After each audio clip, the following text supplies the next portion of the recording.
জুলাই হত্যাকাণ্ড নয়, পতন হওয়া আওয়ামী লীগের আমলে বেশ কিছু গুম খুনের ঘটনাও ঘটেছে। এই সব গুম খুনের সঙ্গে জড়িত ছিলেন সামরিক বেসামরিক কর্মকর্তারা, এরকম খবরও রয়েছে আমাদের সঙ্গে রাজনীতিবিদদের পাশাপাশি। সেই সব কর্মকর্তাদের বিচার, অর্থাৎ সামরিক কর্মকর্তাদের বা বেসামরিক কর্মকর্তাদের বিচার কোন আইনে হবে, কিভাবে হবে, সেগুলি নিয়ে তর্ক যেমন চলছে, তেমন তর্ক চলছে বর্তমান সামরিক বাহিনীর সাথে প্রশাসনের বা বেসামরিক বাহিনীর সম্পর্কটা আসলে কীরকম, তারা আসলে ন্যায় বিচার পাবেন কিনা, ন্যায় বিচার প্রতিষ্ঠা করতে পারবেন কিনা, এগুলি নিয়ে কথা বলার জন্য বাংলাদেশ সেনাবাহিনীর অবসরপ্রাপ্ত brigadier general doctor Abdullah Al Yusuf রয়েছেন আমাদের সঙ্গে। ডক্টর আব্দুল্লাহ আল ইউসুফ, আপনাকে আমাদের অনুষ্ঠানে স্বাগত জানাই। আপনি আমাদের সময় দিয়েছেন, সেজন্য আমাদের শুভেচ্ছা এবং আন্তরিক ধন্যবাদ জানবেন।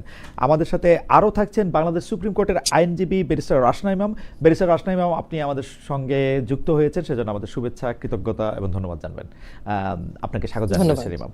আমি একটু ডক্টর ইউসুফ আপনার কাছে সরাসরি চলে যেতে চাই। আপনার একটি বক্তব্যকে আমি একটু উল্লেখ করতে চাই, সেটি হচ্ছে এরকম যে আপনি গত বছরের নভেম্বরে ঢাকা বিশ্ববিদ্যালয়ের একটি মিলনায়তনে আয়োজিত একটি অনুষ্ঠানে বলেছিলেন যুদ্ধটা এখনো চলছে। আমাদের প্রশ্ন, এই যুদ্ধের পক্ষ বিপক্ষ কারা? এই যুদ্ধে আপনার পক্ষটাই বা কি? আপনি কি পেতে চান বা কি হলে খুশি হবেন? ডক্টর আব্দুল্লাহ ইউসুফ। ধন্যবাদ খালেদ ভাই আমাকে আমন্ত্রণ জানানোর জন্য। সাথে সাথে দর্শক যারা আছেন, আমার সহজ আলোচক যিনি আছেন, তাকেও সালাম জানিয়ে শুরু করছি। যুদ্ধটা এখনো চলছে, এটা দিয়ে আমি কি বলতে চেয়েছি বা আমি এখানে পক্ষ বা প্রতিপক্ষ কারা, এটাই হচ্ছে আপনার প্রশ্ন। এখানে বিষয়টা হচ্ছে এরকম যে আমরা সাধারণত যুদ্ধ বলতে বুঝে থাকি কনভেনশনাল ওয়ারফেয়ার, যেটাকে বলা হয়, মানে দুটো দেশের মধ্যে কমব্যাট ওয়ারফেয়ার, যেখানে ট্যাঙ্ক, গোলা বারুদ এসব নিয়ে যুদ্ধ হয়। কিন্তু যে জিনিসটা আমরা অনেকেই রিয়ালাইজ করি না, যে যুদ্ধের বিভিন্ন ধরন আছে, যেরকম কালচারাল ওয়ারফেয়ার হতে পারে, ইভেন আপনার মিডিয়া ওয়ার হতে পারে, তারপরে সাইকোলজিক্যাল ওয়ারফেয়ার হতে পারে। তো আমরা যেটা দেখতে পেয়েছি অ্যাকচুয়ালি সেই আমাদের ৭১-এর পর থেকেই কন্টিনিউয়াসলি আমাদের যে প্রতিবেশী রাষ্ট্র ভারত, তারা বিভিন্ন রকমের আগ্রাসন আমাদের বিরুদ্ধে চালিয়ে যাচ্ছে। কখনো কালচারাল অ্যাগ্রেশন, কখনো ইভেন ওয়াটার ওয়ার্স, পানি দিয়েও আমাদেরকে অনেক সময় তারা আগ্রাসী মনোভাব দেখিয়েছে। যেটা আমরা একটা জুলাই বিপ্লবের পরপরই যে বন্যাটা হয়ে গেলো, সেটাতে আমরা দেখেছি কিভাবে পানিটাকেও তারা ব্যবহার করছে একটা যুদ্ধাস্ত্র হিসেবে। ঠিক একইভাবে যেটা হয় যে দেশের ভেতরে তারা তাদের একটা গ্রুপ, তাদের একটা ফলোয়ার বা তাদের একটা যেটাকে আমরা বাংলায় বলে থাকি তাদের সুবিধাভোগী কতগুলো গ্রুপ তারা তৈরি করে, তারা দেশের মধ্যে নানাভাবে যে শেপিং দি পাবলিক পারসেপশন, মানে মানুষের জনগণের মতামতকে কিভাবে করে একটা নির্দিষ্ট দেশের ফেভারে নিয়ে যাওয়া যায়, নিজের দেশের এগেনস্টে গিয়ে, এই ধরনের সাইকোলজিক্যাল ওয়ারফেয়ার কিন্তু কন্টিনিউয়াসলি চলতে থাকে। এরপরে আমরা যেটা দেখতে পেলাম ইভেন জুলাই বিপ্লবের পর থেকে, যে মিডিয়া ওয়ার, তাদের বিভিন্ন নিউজ চ্যানেলগুলো যেভাবে করে বাংলাদেশের বিরুদ্ধে বিষোদ্গার করছে, ভুল তথ্য বা ডিসইনফরমেশন ডেলিবারেটলি সার্ভ করছে টু দি ওয়ার্ল্ড কমিউনিটি, আমাদেরকে নেগেটিভলি পোর্ট্রে করার জন্য to the world community. This are something এগুলো এক ধরনের যুদ্ধ। তো আমরা এগুলোকে অনেক সময় সাধারণ মানুষ যারা আমরা জনতা, এটাকে ঠিক রিয়ালাইজ করি না। আমরা যুদ্ধ বলতেই ভাবি বোধহয় ট্যাঙ্ক আসলো, কিংবা জঙ্গি বিমান পাঠানো হলো, মিসাইল পাঠানো হলো, এটাই বোধহয় যুদ্ধ। কিন্তু ওই যুদ্ধটা কিন্তু হাল আমলে ওই যুদ্ধগুলো খুব কমই হয়ে থাকে। একটা দেশ কখনো অন্য একটা দেশকে যদি তারা ডুইং দেয়ার উইলস, যেটাকে বলা হয়, একটা ultimate purpose of any warfare is to force the other side do our will, আমরা যেটা চাই সেভাবে কাজ করানো। এটার জন্য তারা বিভিন্ন ধরনের পাওয়ার ইউজ করে থাকে। যেটাকে আমরা গতানুগতিক কমব্যাট ওয়ারফেয়ার বলে থাকি, সেটা হচ্ছে এক ধরনের হার্ড পাওয়ার। হার্ড পাওয়ারের মাধ্যমে যে শুধুমাত্র যুদ্ধ হয় তা না, অনেক সময় সফট পাওয়ারের মাধ্যমেই যুদ্ধ করা হয়। যেরকম আমরা ইভেন ইউক্রেনের ক্ষেত্রে দেখতে পাচ্ছি, রাশিয়ার এগেইনস্টে যে ইকোনমিক স্যাংশন দেওয়া হলো বা বিভিন্ন দেশের বিরুদ্ধে যে অর্থনৈতিক অবরোধ জারি করা হয়, এগুলো কিন্তু soft power, but this are no less painful than the hard power. আমি সেই সেন্সেই বলছি যে কন্টিনিউয়াসলি আমরা একটা যুদ্ধ। আমি একটা প্রশ্ন শুধু করতে চাই, যে সেটা হচ্ছে যে কোল্ড ওয়ারের সময় আমরা মিডিয়া বা প্রপাগান্ডা ওয়ারটা আমরা সাংঘাতিক রকম দেখছি, কিন্তু তথ্য প্রযুক্তির এই বিস্তারের সময় আপনি একটা মিথ্যা তথ্য দিয়ে কিন্তু আসলে 10 সেকেন্ড সাস্টেন করতে পারবেন না, এবং সেই মিথ্যা তথ্য দিয়ে প্রপাগান্ডা ওয়ার করার সামর্থ্য এখন এই পৃথিবীর কারো নাই আসলে। আর আপনি যেটাকে সফট পাওয়ার বলতেছেন, যে ওই ইউক্রেনের স্যাংশনের ক্ষেত্রে, সেটা তো সফট না, মানে অর্থনৈতিক যুদ্ধই তো যুদ্ধ। আপনাকে স্যাংশন দিয়ে রাখা মানেই তো আপনাকে তো আর বোমা মেরে মারতে হবে না, স্যাংশন দিয়ে মারলেই তো আপনি মরে যাবেন আসলে, যদি আপনি এটা করেন। এটা তো আর সফট না। কিন্তু আপনি যদি মিডিয়া বা প্রপাগান্ডা ওয়ারটার কথা বলেন, সেই মিডিয়া বা প্রপাগান্ডা ওয়ারের তো কোনো গুরুত্ব আগে কতটুক ছিল আমি জানি না, গত 1 দশকে আর একেবারেই নাই। আমরা মানে আপনার এটা মনে হয় কিনা, মানে আমি আপনার সাথে মানে আপনার কাছ থেকে আমি এটা পরীক্ষা করে মানে আপনার কাছ থেকে আমি এটা শুনতে চাইতেছি যে ধরেন যে ইন্ডিয়ার কিছু মিডিয়া বাংলাদেশের নামে ক্রমাগত অপপ্রচার চালাইলো, কিন্তু সেইটা দিয়ে তারা কোনো পয়েন্ট, একটি পয়েন্ট অর্জন করতে পারছে কিনা। কেন আমি এই কথা বলতেছি যে যে বাংলাদেশের খবর নেয়ার জন্য ইন্ডিয়ার মিডিয়ার উপর ডিপেন্ড করবে এরকম একজন লোকও পৃথিবীতে অবশিষ্ট নাই। আমি একটা আন্তর্জাতিক সংবাদ মাধ্যমের একটা বিভাগের দায়িত্বে ছিলাম বলে আমি দায়িত্ব নিয়ে বলতেছি, কেউ কোনোদিন ইন্ডিয়ার মিডিয়া থেকে বাংলাদেশের খবর নেয় না এখন আর। এইটা আপনার মনে হয় কিনা, মানে এইটা এটা আমরা একটা মানে জুজুর বিরুদ্ধে লড়াই করতেছি কিনা? ব্যাপারটা পুরোপুরি সেরকম না, কারণ আপনি যেটা বলছেন, ওয়েল, যে প্রোপাগান্ডাটা তারা মিডিয়ার মাধ্যমে ছড়াচ্ছে, এটা পলিসি মেকার যারা, তারা এটাকে কিভাবে নিচ্ছে? পলিসি মেকাররা ডেফিনেটলি দে হ্যাভ, তাদের অনেক রকমের টুলস আছে, মেকানিজম আছে, তারা এটাকে সেকেন্ড চেক, থার্ড চেক করে এটাকে কনফার্ম করতে পারে যে তথ্যটা কতটুকু সত্য বা মিথ্যা, এটাকে উদ্দেশ্য প্রণোদিত নাকি এর পেছনে কিছু সত্যতা আছে। কিন্তু আমি যেটা বলছি সেটা হচ্ছে শেপিং দি পাবলিক পারসেপশন, জনগণ এটাকে কিভাবে নিচ্ছে। এখন কলকাতাতে যখন একটা মিডিয়াতে কোন একটা নিউজ করা হয়, সেই নিউজ চ্যানেলটার রিচ কতটুকু, সেটা রিচটা হয়তো বাংলাদেশে নেই, সেটা হয়তো ইউএসএ তে বা অন্য কোনো দেশে, পাশ্চাত্যের কোনো দেশে বা অন্যান্য যে সমস্ত দেশ আমাদের ব্যাপারে ডিসিশন নিতে পারে, যারা আমাদেরকে ম্যাটার করে, তাদের কারো কাছে কিন্তু এটা রিচটা হয়তো নেই, বাট তার রিচটা আছে তার কমিউনিটির ভেতরে। ফলে পুরো একটা জনগোষ্ঠীর ভেতরে আপনি ডিসইনফরমেশন দিয়ে একটা জনগোষ্ঠীকে আরেকটা জনগোষ্ঠীর বিরুদ্ধে উস্কে দিচ্ছেন। দুটো পাশাপাশি রাষ্ট্রের ভিতরে যখন দুটো দেশের জনগণের ভিতরে এরকম একটা বিদ্বেষমূলক মনোভাব তৈরি হয়, definitely in a long run এটা আমাদেরকে এফেক্ট করে। কারণ পলিসি মেকাররাও কিন্তু পাবলিক পারসেপশন বা পাবলিক ওপিনিয়নটাকে অ্যাভয়েড করে কোনো পলিসি মেকিং করতে পারেন না, বিকজ দে ডু পলিটিক্স। তারা পলিটিক্স করতে হলে তাদেরকে অবশ্যই পাবলিক পারসেপশনটাকে আমলে নিতে হবে। সেই দিক থেকে আমি মনে করি যে এই যে ওয়ারফেয়ার গুলো, এগুলো কিন্তু অবশ্যই একটা নেগেটিভ ইম্প্যাক্ট আছে, এবং এটাকে কাউন্টার করার জন্য আপনি যেটা বলেন 1 মিনিটও এটাকে সার্ভাইভ করতে পারে না, এখানে একটা ডেফিনেটলি আপনার সামাজিক যোগাযোগ মাধ্যমগুলোর একটা বিরাট ভূমিকা আছে, যার মাধ্যমে আমরা মেইন স্ট্রিম মিডিয়াতে যাই সত্য মিথ্যে বলা হোক না কেন, এটাকে আমরা কাউন্টার চেক করার আরেকটা সুযোগ আমরা পেয়ে যাই। আপনার চ্যানেলটাও তেমনি একটা চ্যানেল, এন্ড এটা ডিপেন্ড করছে যে কোন চ্যানেলটা রিচ কতটুকু, তার ভিউয়ার্স কতটুকু।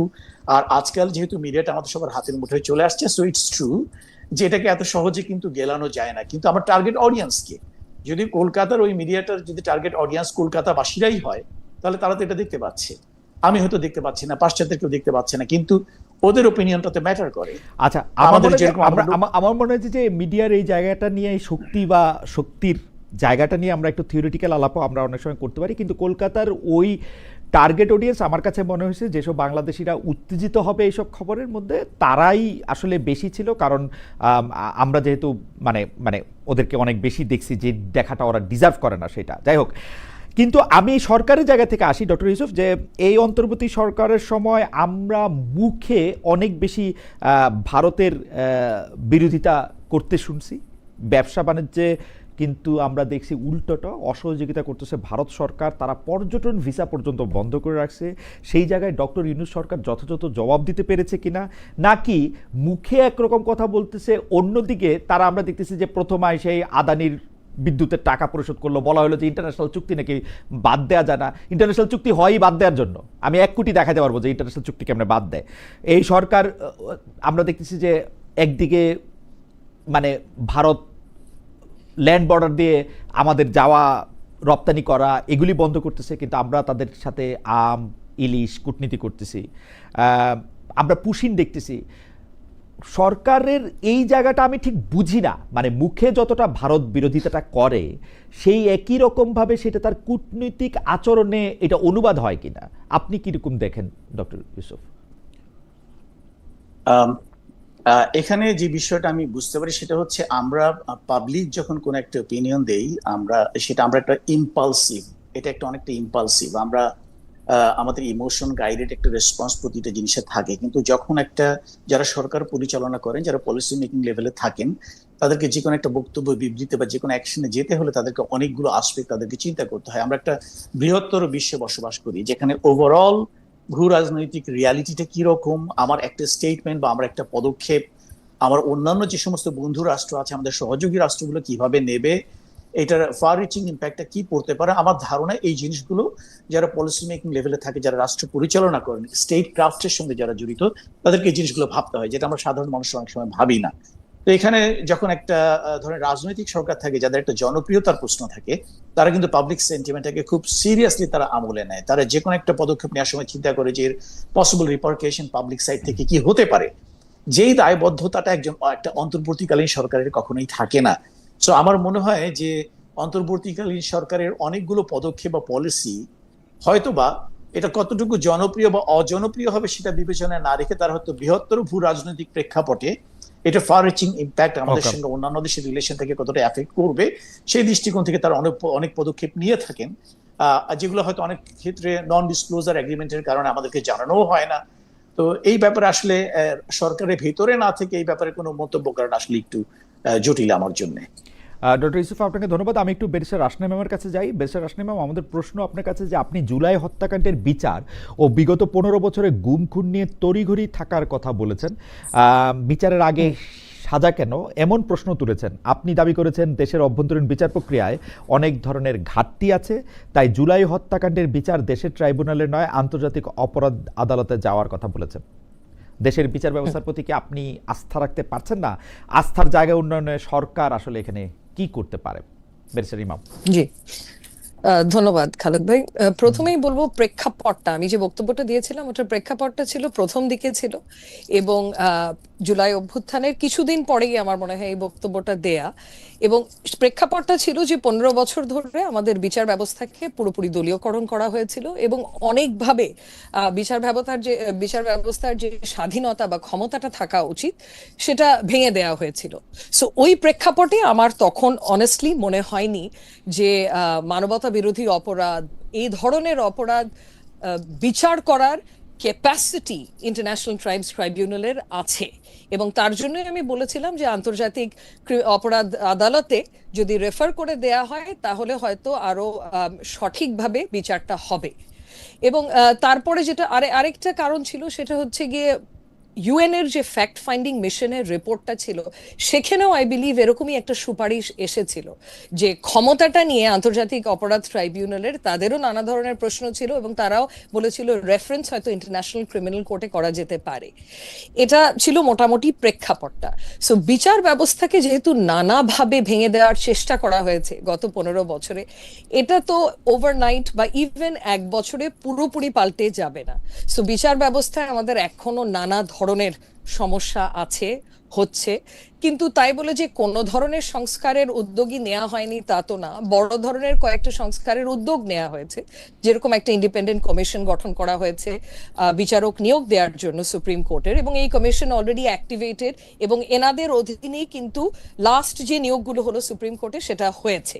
এবং অনেকেই মনে করছে এই নিয়োগগুলো এর আগের বহু বছরের ওভারঅল নিয়োগের থেকে বেটার ছিল কোয়ালিটি ওয়াইজ।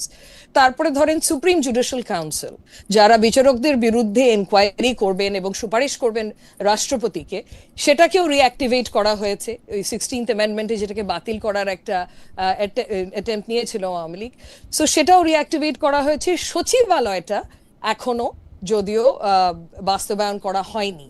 মোটামুটি একটা কমিটমেন্ট পাওয়া গেছে অন্তর্বর্তীকালীন সরকারের থেকে যে বিচার বিভাগের একটা পৃথক সচিবালয় থাকাটা অত্যন্ত গুরুত্বপূর্ণ, কারণ না হলে যেটা হবে অন পেপার স্বাধীনতা থাকবে বা মানে প্র্যাকটিক্যালি ডে টু ডে লাইফে যদি আমার অ্যাডমিনিস্ট্রেটিভ কাজগুলো পুরোপুরি মন্ত্রণালয়ের উপর নির্ভরশীল হয় তাহলে হয়তো সত্যিকার অর্থে স্বাধীন হবে না বিচার বিভাগ। সো প্রবলেম এখনো আছে, এটা নিয়ে আমার কোনো সন্দেহ নেই। আন্তর্জাতিক অপরাধ ট্রাইব্যুনালের আরেকটা কথা আমি বলেছিলাম যে এ ধরনের বিচার যেগুলো এখন হচ্ছে এগুলো তড়িঘড়ি করে একেবারেই করা উচিত হবে না। কারণ অনেকেই যেটা করছিল, একটা দাবি উত্থাপিত করছিল যে ন্যায় বিচার না নির্বাচন আগে, যেটা আমার কাছে পুরোপুরি অযৌক্তিক মনে হয়েছে। কারণ ন্যায় বিচার এত তাড়াতাড়ি সম্পূর্ণ করাও ঠিক সঠিক হবে না, কারণ আমরা চাই যে এই বিচার যে ট্রায়ালস গুলো হচ্ছে এগুলো যাতে আনকোয়েশ্চেনেবল হয়, মানে বহির্বিশ্বে এটা লেজিটিমেসি বা বৈধতা যাতে থাকে। যেরকম আওয়ামী লীগ আমলে প্রায় 2.5 বছরের মধ্যে সব তো কমপ্লিট করে ফেলেছিল এবং হাইলি কোয়েশ্চেনেবল ছিল, প্রত্যেকটা কনভিকশন কোয়েশ্চেনেবল ছিল, ট্রায়াল গুলো কোয়েশ্চেনেবল ছিল। আমরা চাচ্ছি না এই ট্রায়াল গুলো কোয়েশ্চেনেবল হয়, অনেকগুলো পদক্ষেপ তো ওনারা নিয়েছে, লাইভ ব্রডকাস্ট করছে, আইসিটি আইনে অনেকগুলো সংশোধন এনেছে। এখন কতদূর এফেক্টিভ হচ্ছে এটা হয়তো, এটার উপরে কমেন্ট করতে হলে আরো কিছুদিন অপেক্ষা করা উচিত, যে কত দ্রুততে আগান। বেশি দ্রুত আগানো কিন্তু উচিত না। তাড়াহুড়া না করার কথা বলতেছেন, অনেকদিন ধরে তাড়াহুড়া না করার কথা বলতেছেন। আমি বাংলাদেশের বিচার বিভাগ 15 বছর বা আওয়ামী লীগের আমলের 15 বছর কেমন ছিল বা তার আগে কেমন ছিল সেটার সাথে যদি এখনকার এক বছর একটা তুলনা করি, আপনি কোনো বড় ধরনের পরিবর্তন দেখেন কিনা? কারণ আমার দেখার শর্ট সাইটেডনেস, আমি আপনাকে বলি যে আমি কিন্তু এরকম দেখি না। আমার কাছে মনে হয় যে বিচার যেইখানে মানে জনগণ একটা কি বলল না মনে করলো, ক্ষমতাবানরা একটা কি বলল মনে না করলো, সেটার থেকে একটা ব্যালেন্স, একটা প্রোটেকশন কিন্তু সেইটা দিতে পারছে কিনা। আপনি যদি দেখেন যে বাংলাদেশের সাবেক প্রধান বিচারপতিকে খুনের মামলায় গ্রেপ্তার করা হয়েছে, বাংলাদেশের সাংবাদিকদের যারা জেলে আছেন তারা কেন জেলে আছেন, তাদের কেন জামিন হইতেছে না, এই খুনের মামলাগুলি কোথায় হইতেছে, এই জায়গাগুলিতে আপনার কি মনে হয় আসলে কি আমরা ন্যায় বিচার পাইতেছি বা ন্যায় বিচারের জন্য আমাদের সেই সাহসটা আমরা করতে পারতেছি, যেটা আওয়ামী লীগের আমল থেকে একটু আলাদা? আমি কিন্তু বিচার বিভাগের ক্ষেত্রে বড় পরিবর্তন দেখি না আসলে। জি, বড় পরিবর্তন দেখার মতো সময় আমার মনে হয় খালেদ ভাই এখনো আসেনি। কিছু পরিবর্তন দেখতে পাচ্ছি, কিন্তু তাই বলে সমস্যা যে নেই তা একেবারেই না। আমি কিছু উদাহরণ দিই। ধরেন যে এই যে কোর্ট প্রাঙ্গণে যে হেনস্থা করা হলো, এই যে আওয়ামী লীগেরই নেতাদের বা নেত্রীদের যখন প্রডিউস করা হলো কোর্টে, ডিম ছোড়াছুড়ি থেকে আক্রমণ করা হলো, আইসিইউতে চলে গেছে অনেকে, এটা তো একেবারেই প্রত্যাশিত না, বিশেষ করে অন্তর্বর্তীকালীন সরকারের কাছে। কারণ ওনাদের থেকে তো আমাদের আশা প্রত্যাশা সবকিছু অনেক বেশি ছিল। যদি আগেরই কোর্টে সেই পরিবেশ বহাল থাকে এখন, তাহলে তো এটা দুঃখজনক। কিন্তু এখানেও কিন্তু একটা জিনিস, যে নজিরটাকে স্থাপন করে দিয়ে গেছে। আপনি দেখবেন, এই কথাটা আমি আগেও বলেছি, যে সুপ্রিম কোর্ট বার অ্যাসোসিয়েশনের ইলেকশন কিন্তু আমরা খুব গর্বের সাথে বলতাম যে দেশে যে দলই ক্ষমতায় থাকুক না কেন, সুপ্রিম কোর্ট বারের ইলেকশন সবসময় স্বচ্ছ হয়েছে, এবং ওখানে অনেক ক্ষেত্রে দেখা গেছে যে অপোজিশন ক্ষমতায় আছে। এবং এই কথাটা কিন্তু গত 3টা ইলেকশনে আমরা বলতে পারিনি। প্রথমবারের মতো সুপ্রিম কোর্ট বার ইলেকশনকে পুরোপুরি হাইজ্যাক করা হলো, কোর্ট প্রাঙ্গণে পুলিশ ঢুকিয়ে দেয়া হলো, 100, 200, 300 পুলিশ, কোর্ট প্রাঙ্গণে বন্দুক নিয়ে যুবলীগের লোকজন আসলো। নজির একটা খারাপ কিন্তু স্থাপন করা হয়ে গেছে। সেখান থেকে পুরোপুরি যে আমরা বেরিয়ে আসতে পেরেছি তা না।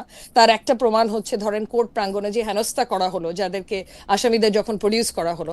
আরেকটা এক্সাম্পল হচ্ছে এই যে ডিম ছোড়াছুড়ি, কথায় কথায় আন্দোলন করা, এটা আরেকটা এক্সাম্পল যে পরিবেশটা কিন্তু না, মানে আমরা এই কথাগুলি আপনাদের কাছ থেকে শিখেই কিন্তু আসলে আওয়ামী লীগ সরকারের এই দুঃশাসন, এই বিচার বিভাগের দলীয়করণ, বিচার অঙ্গনকে অপবিত্র করা, এর প্রত্যেকটা জিনিসের ক্ষেত্রে কিন্তু আমরা প্রতিবাদ করলাম। তাহলে এটা চেঞ্জ হবে, কিন্তু চেঞ্জ কি আসলে হইল? আমরা আদালত প্রাঙ্গণে বিচারকদের শুনি, তারা ভয়ে জামিন দিতে পারেন না, কারণ বললে তাদেরকে একটা দোষর ট্যাগ দেওয়া হবে, ট্যাগ দেওয়া হইলে তারা আর মুখ দেখাতে পারবেন না। তাহলে আমরা তো ন্যায় বিচারটা মানে শুরু যারাই করুক, মানে আওয়ামী লীগ আমল একটা অবিচার হইছে দেখা এই আমলের অবিচার দিয়া তো আমরা তো মানে জাস্টিফাই একেবারে করতে পারবো না। অ্যাবসলিউটলি আপনি কারেক্ট যে আমরা জাস্টিফাই তো করতে পারবো না। বাট আমি যেটা বলার চেষ্টা করছি যে এরকম একটা প্র্যাকটিস, চর্চা যখন হয়ে এসেছে এত বছর থেকে, এখান থেকে বেরিয়ে আসতে সময় লাগবে। কিন্তু আমার মতে এখন শীর্ষস্থানীয় যারা বিচার বিভাগে আছে, আমাদের প্রধান বিচারপতি থেকে শুরু করে আরো কয়েকজন, এনারা কিন্তু পদক্ষেপ নিচ্ছে, চেষ্টা করছে চেঞ্জগুলো আনার। যেরকম সচিবালয় নিয়ে, পৃথক সচিবালয় নিয়ে কিন্তু জোরে সোরে আওয়াজ তুলেছে আমাদের এই প্রধান বিচারপতি, এবং এটাও তো মানে একটা পজিটিভ স্টেপ, যেটা আমরা এতদিন দেখতে পারিনি। আরেকটা জিনিস ধরেন, যেটা দিয়ে আমি বলছি যে 12 জন বিচারপতিকে যে ছুটিতে পাঠানো হলো, মানে এটা কেন হলো? কারণ দাবি দিচ্ছিল, মানে আদালত ওখানে চলে গেছে, মিছিল করেছে, ঘেরাও করেছে, দাবির সম্মুখীন হয়ে কিন্তু তাদেরকে ছুটিতে পাঠানো হলো। এটা আমার মতে কিন্তু খুব ভালো নজির যে সৃষ্টি করেছে তা না। কারণ রাইট প্রসেসটা কি হওয়া উচিত ছিল, যে কিছুদিন অপেক্ষা করতেন, সুপ্রিম জুডিশিয়াল কাউন্সিল যখন রিইনস্টেটেড হবে, তাদের বিরুদ্ধে অভিযোগ থাকলে ইনকোয়ারি করতো, ইনকোয়ারি করে তারা যদি দোষী সাব্যস্ত হতো, তখন তাদেরকে আপনি রিমুভ করে দেন বা ছুটিতে পাঠান। সেই পদক্ষেপটা তখন কিন্তু ওই পরিস্থিতি কিন্তু রাখেনি। এটার জন্য কিন্তু প্রাইমারিলি আমি সরকারকে দায়ী করব, কারণ এখানে সরকারের ফুল ব্লেসিংস ছিল এই যে এই মব পাঠিয়ে দিয়েছে যে সুপ্রিম কোর্ট প্রেমিসেসে এবং বাধ্য করেছে তাদেরকে ছুটিতে পাঠানোতে, এটা তো সরকারের হস্তক্ষেপ ছিল, বিচার বিভাগের স্বাধীনতার উপরে হস্তক্ষেপ ছিল। এটা কিন্তু ছেড়ে দেয়নি প্রধান বিচারপতির No, উপর।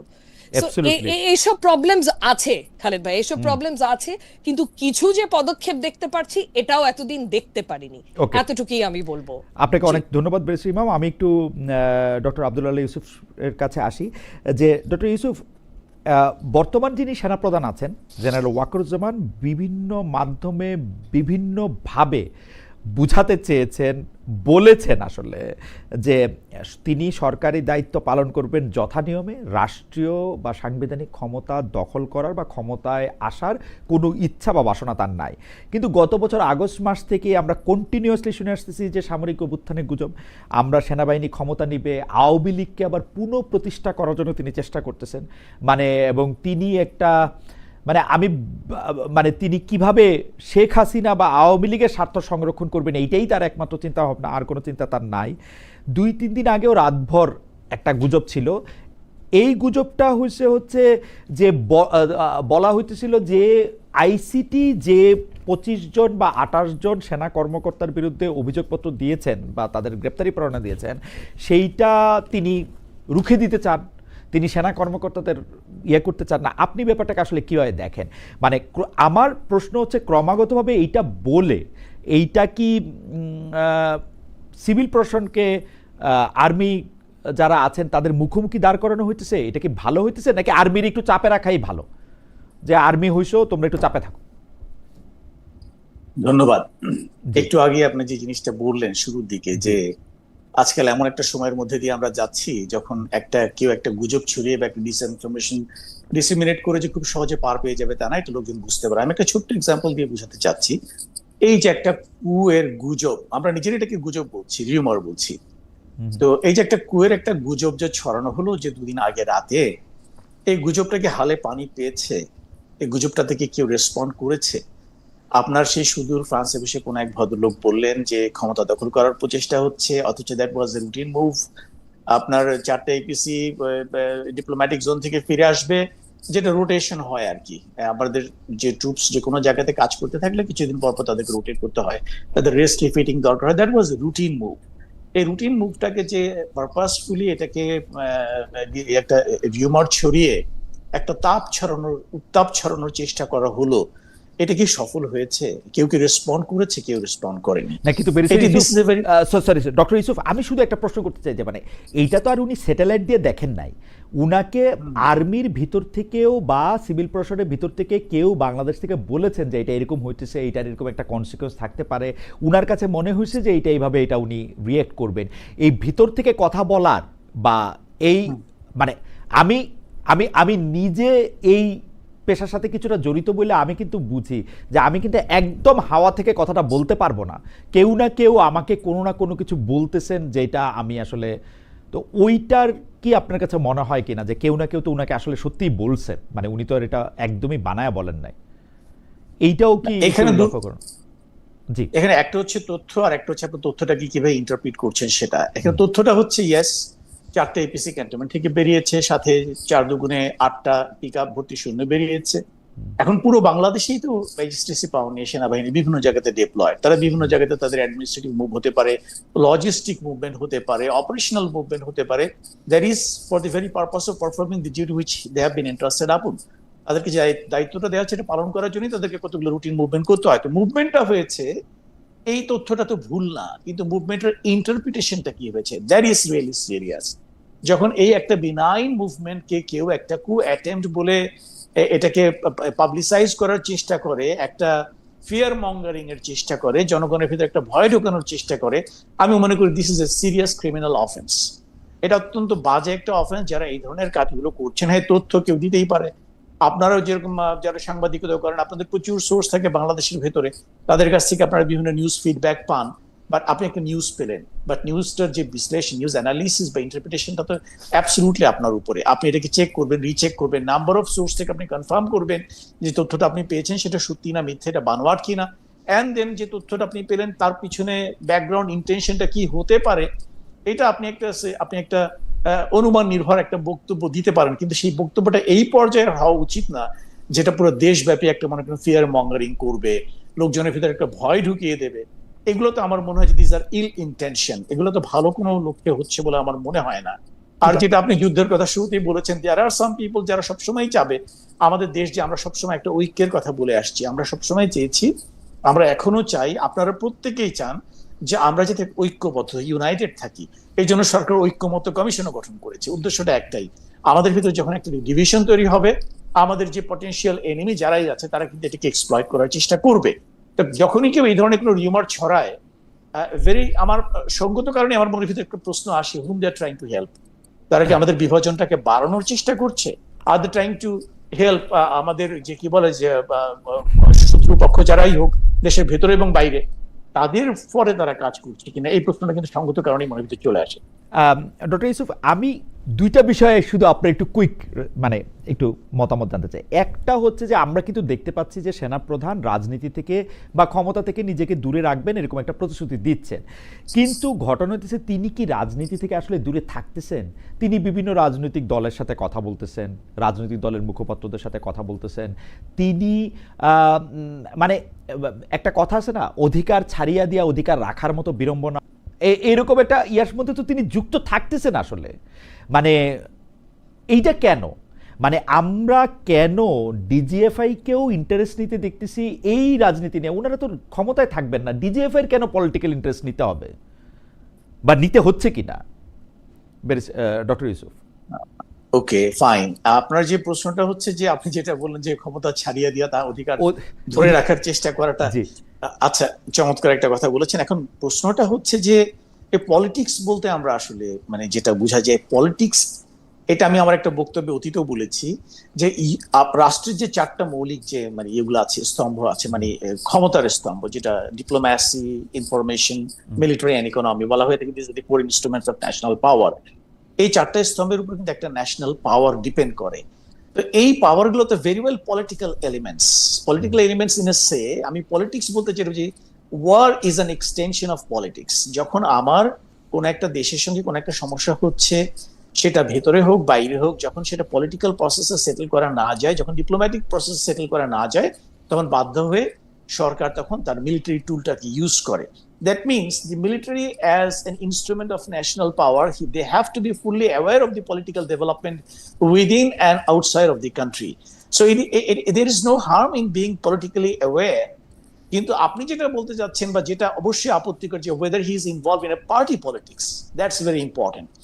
যদি মনে করেন এটা অ্যাবসলিউটলি, আমি যেটা মনে করি সেটা বলছি, জেনারেল ওয়াকার কি ভাবছেন আমি তার ওনার মনের ভিতরে ঢুকে দেখিনি, বাট ফ্যাক্ট হচ্ছে এটা, উনি যদি শুধু পার্টিকুলার একটা পার্টির সঙ্গে রিপিটেডলি মিটিং করতেন বা একটা সার্টেন পলিটিক্যাল পার্টির সঙ্গে ওনার অতিরিক্ত সূক্ষ্মতা দেখা যেত, তখন আপনারা হয়তো প্রশ্নটা তুলতে পারতেন যে উনি একটা পার্টি পলিটিক্স ইনভলভ হয়ে যাচ্ছেন কিনা। যখন উনি মাল্টিপল পার্টির সঙ্গে উনি কথা বলেন, আমি এটাকে একটা সিভিল মিলিটারি রিলেশনশিপের একটা পজিটিভ সাইন হিসেবে দেখি। এবং আমি মনে করি যে রাষ্ট্রের একটা অন্যতম ন্যাশনাল ইনস্ট্রুমেন্ট অফ ন্যাশনাল পাওয়ার হিসেবে তার অবশ্যই পলিটিক্যাল অ্যাওয়ারনেসটা থাকা উচিত। সার্বভৌমত্ব রক্ষার কথা আমরা বলে থাকি, সার্বভৌমত্ব, external sovereignty as well as internal sovereignty both. এবং আমাদের যে threats to sovereignty can emerge from outside as well as from within.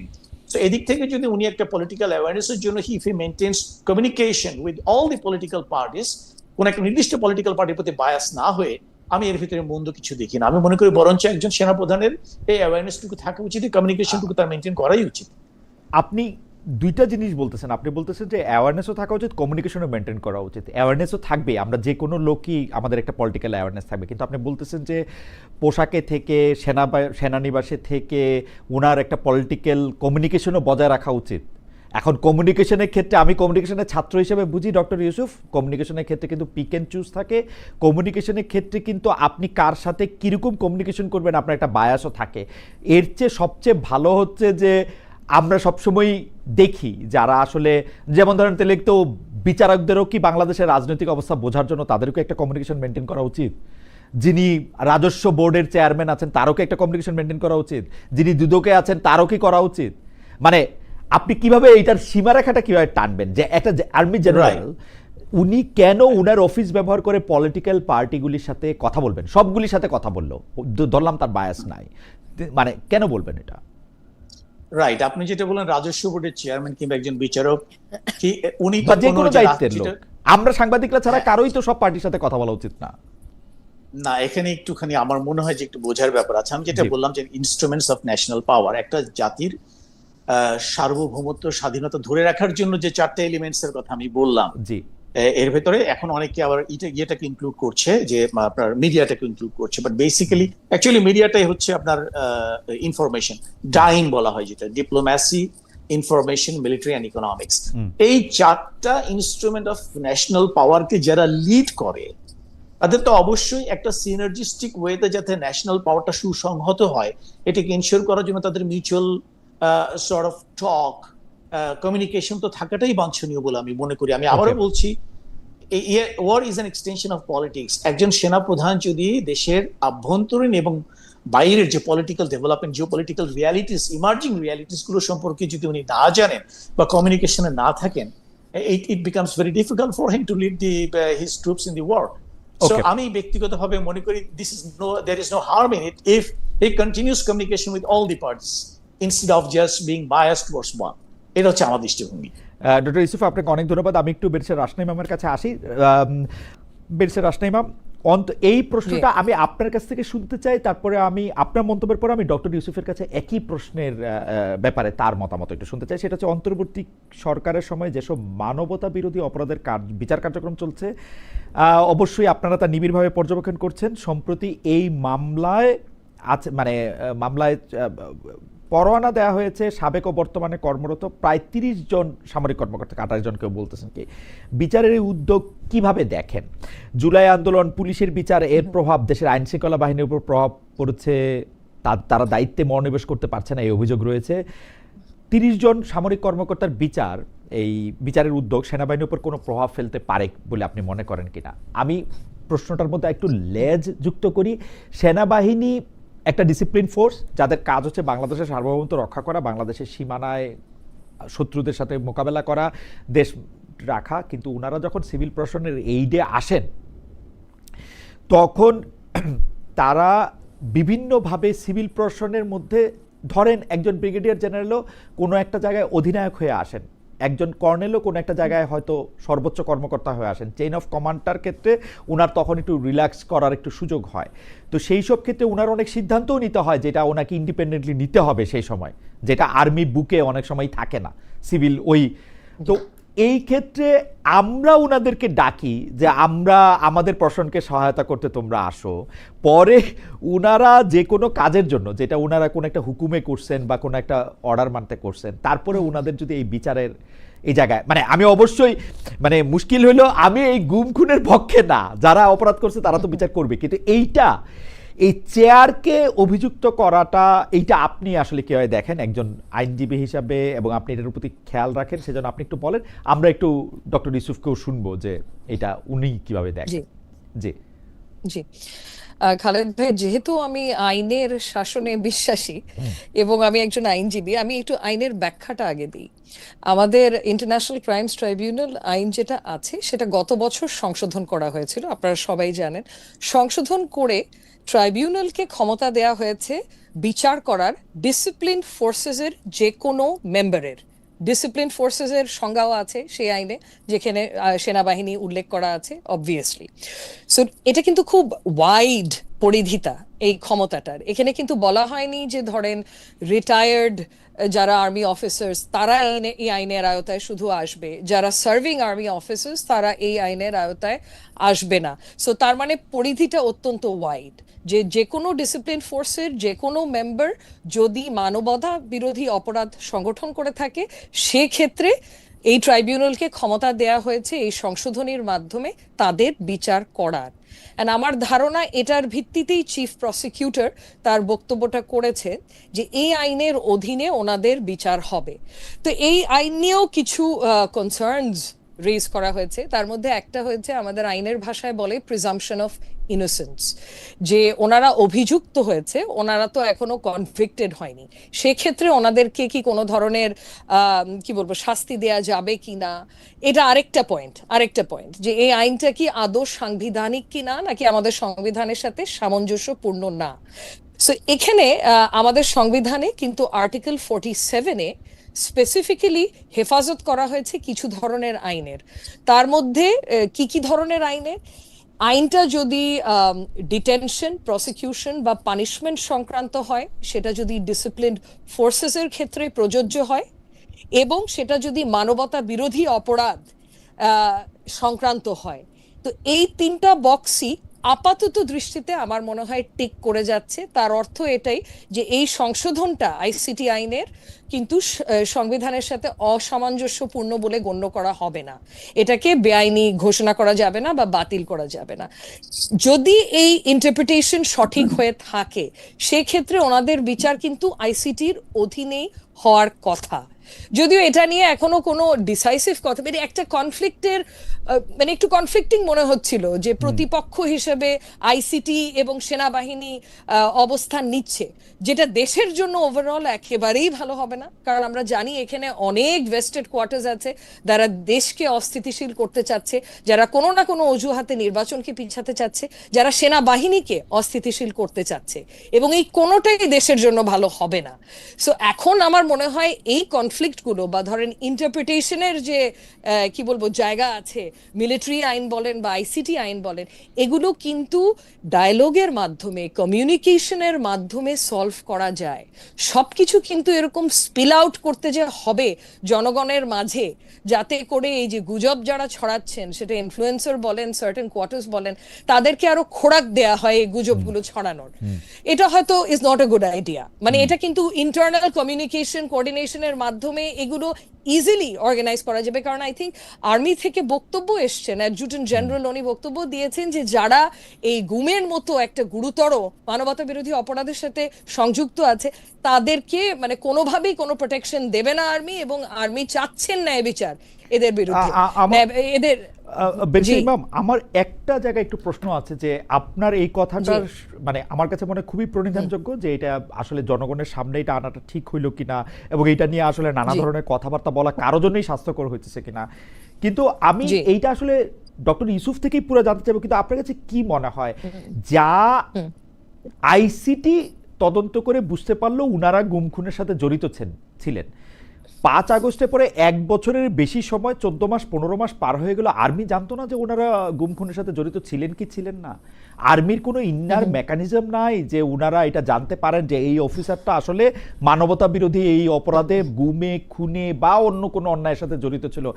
আর্মিতে তো বেশির ভাগ আর্মিতে তো আমরা দেখছি যে পান থেকে চুন খসলে চাকরি চলে যায়। মানে স্ত্রীকে জোরে বকা টকা বা খারাপ ব্যবহার করছে, তার 2 মাস পরে সে একটা মেমো টেমো খায়, তার একটা অবস্থা খারাপ। মানে আর্মি তো একটা সাংঘাতিক ডিসিপ্লিন ফোর্স।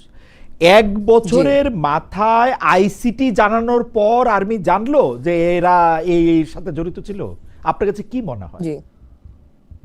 জি, এখানে মানে আর্মি তো ওনারা তো শাসিত হয় মিলিটারি আইনের মাধ্যমে, এবং মিলিটারি আইনগুলো খতিয়ে দেখার সুযোগ অনেস্টলি আমার হয়নি। তো ওখানে গুমের মতো সুনির্দিষ্ট কোনো অভিযোগ বা অফেন্স, মানে অপরাধ আছে কিনা বা কিভাবে আছে, এগুলো দেখার কিন্তু সুযোগ আমার হয়নি। তো অতএব আর্মি কেন করলো না, এটার হয়তো একটা মতামত আমার থেকে অনেক বেটার আমার সহবক্তা দিতে পারবে। সো আমি আর সময় নষ্ট করব না। জি, আমি ডক্টর ইউসুফ থেকে শুনি। ডক্টর ইউসুফ, দুইটা বিষয়।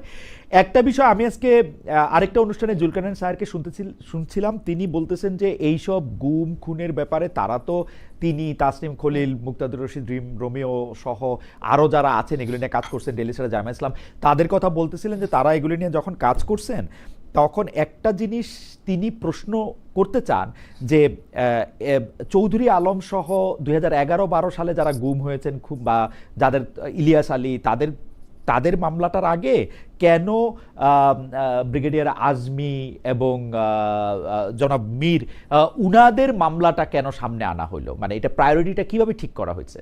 আমি এইটা খালি একটু আপনার কাছে জানতে চাই। আর পাশাপাশি অবশ্যই জানতে চাই যে গুম খুন, মানবতা বিরোধী অপরাধের সঙ্গে যুক্ত থাকা আর্মি অফিসাররা এতদিন চাকরিতে কেমনে ছিলেন?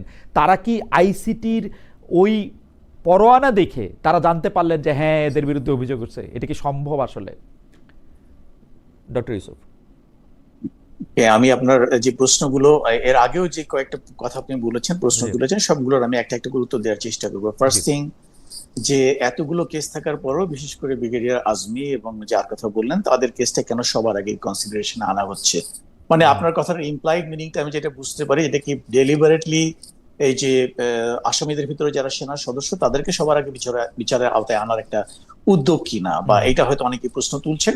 এটা যারা বিচার কাজ পরিচালনা করছেন বা যারা অভিযোগ দায়ের করেছেন তারা কোন পরিপ্রেক্ষিতে কোন অবস্থার ভিত্তিতে তারা এটাকে প্রায়োরিটাইজ করলেন সেটার উত্তরটা আমি দিতে পারবো না, সেটা ওনারাই ভালো বলতে পারবেন। আপনার যে আরেকটা প্রশ্ন যেটা যে এটাকে আর্মি জানতো নাকি না, জানলে কি হতো, এখানে একটা জিনিস আপনার এই প্রশ্নটার ভিতর থেকে একটা খুব ইম্পর্টেন্ট উত্তর বেরিয়ে আসে।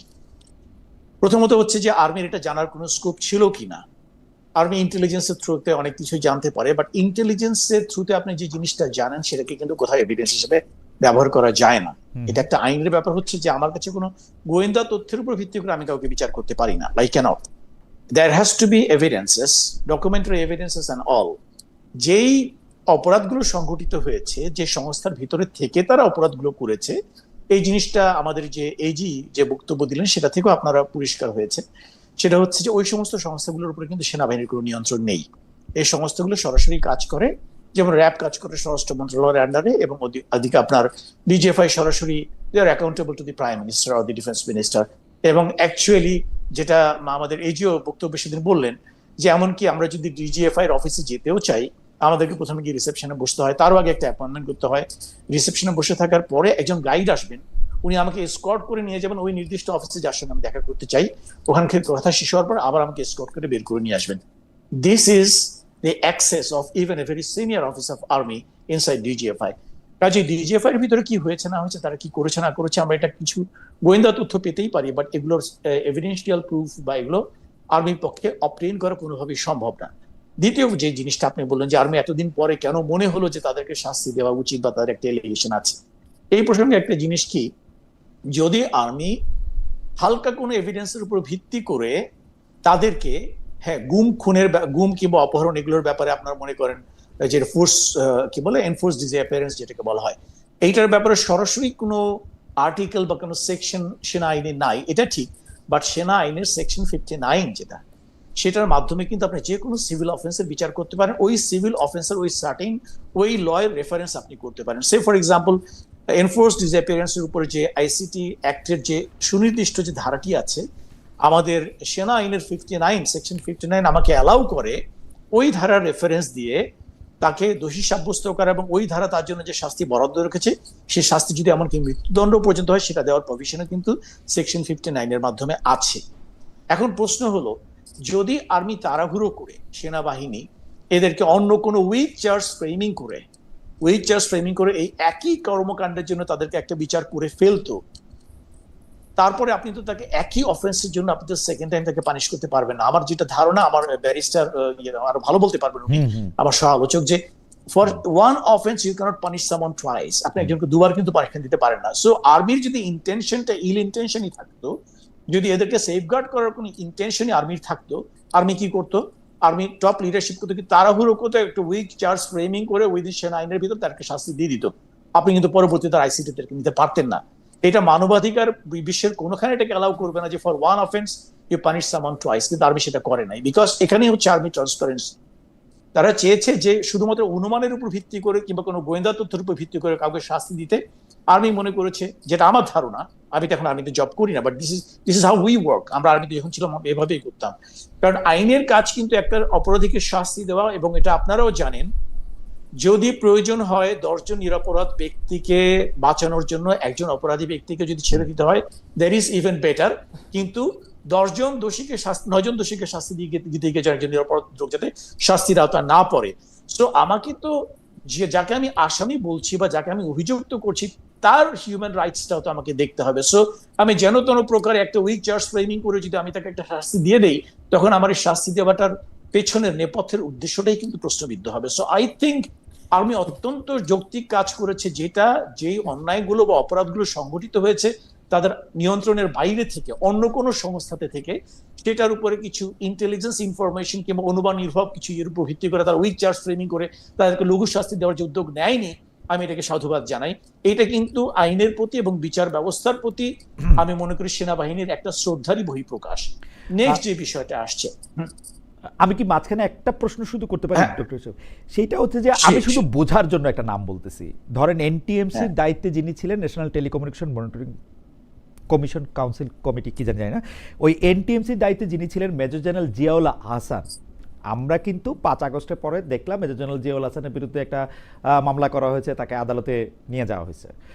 এই যে 30 জন সার্ভিং এবং রিটায়ার্ড অফিসার আছেন, তাদের অপরাধ বা তাদের বিরুদ্ধে অভিযোগ এই জিয়াউল হাসান থেকে কিভাবে আলাদা, বা আরও যারা আর্মি অফিসার আছেন, আমার এই মুহূর্তে নাম মনে পড়তেছে না সেজন্য আমি বলতেছি না, যারা মানে যারা চাকরি চলে গেছে বা যাদের বিরুদ্ধে মামলা হয়েছে, যারা জেলখানায় আছেন, যারা আটক আছেন, এদের সাথে এই সার্ভিং অফিসারদের অপরাধ আপনি আলাদা কেমনে করছেন? মানে কেন জেনারেল জিয়াউল হাসান শুরু থেকেই কারাগারে আছেন, কেন জেনারেল কবির আহমেদ এতদিন আবার চাকরিতেও ছিলেন? মানে এটার হিসাবটা কি আসলে?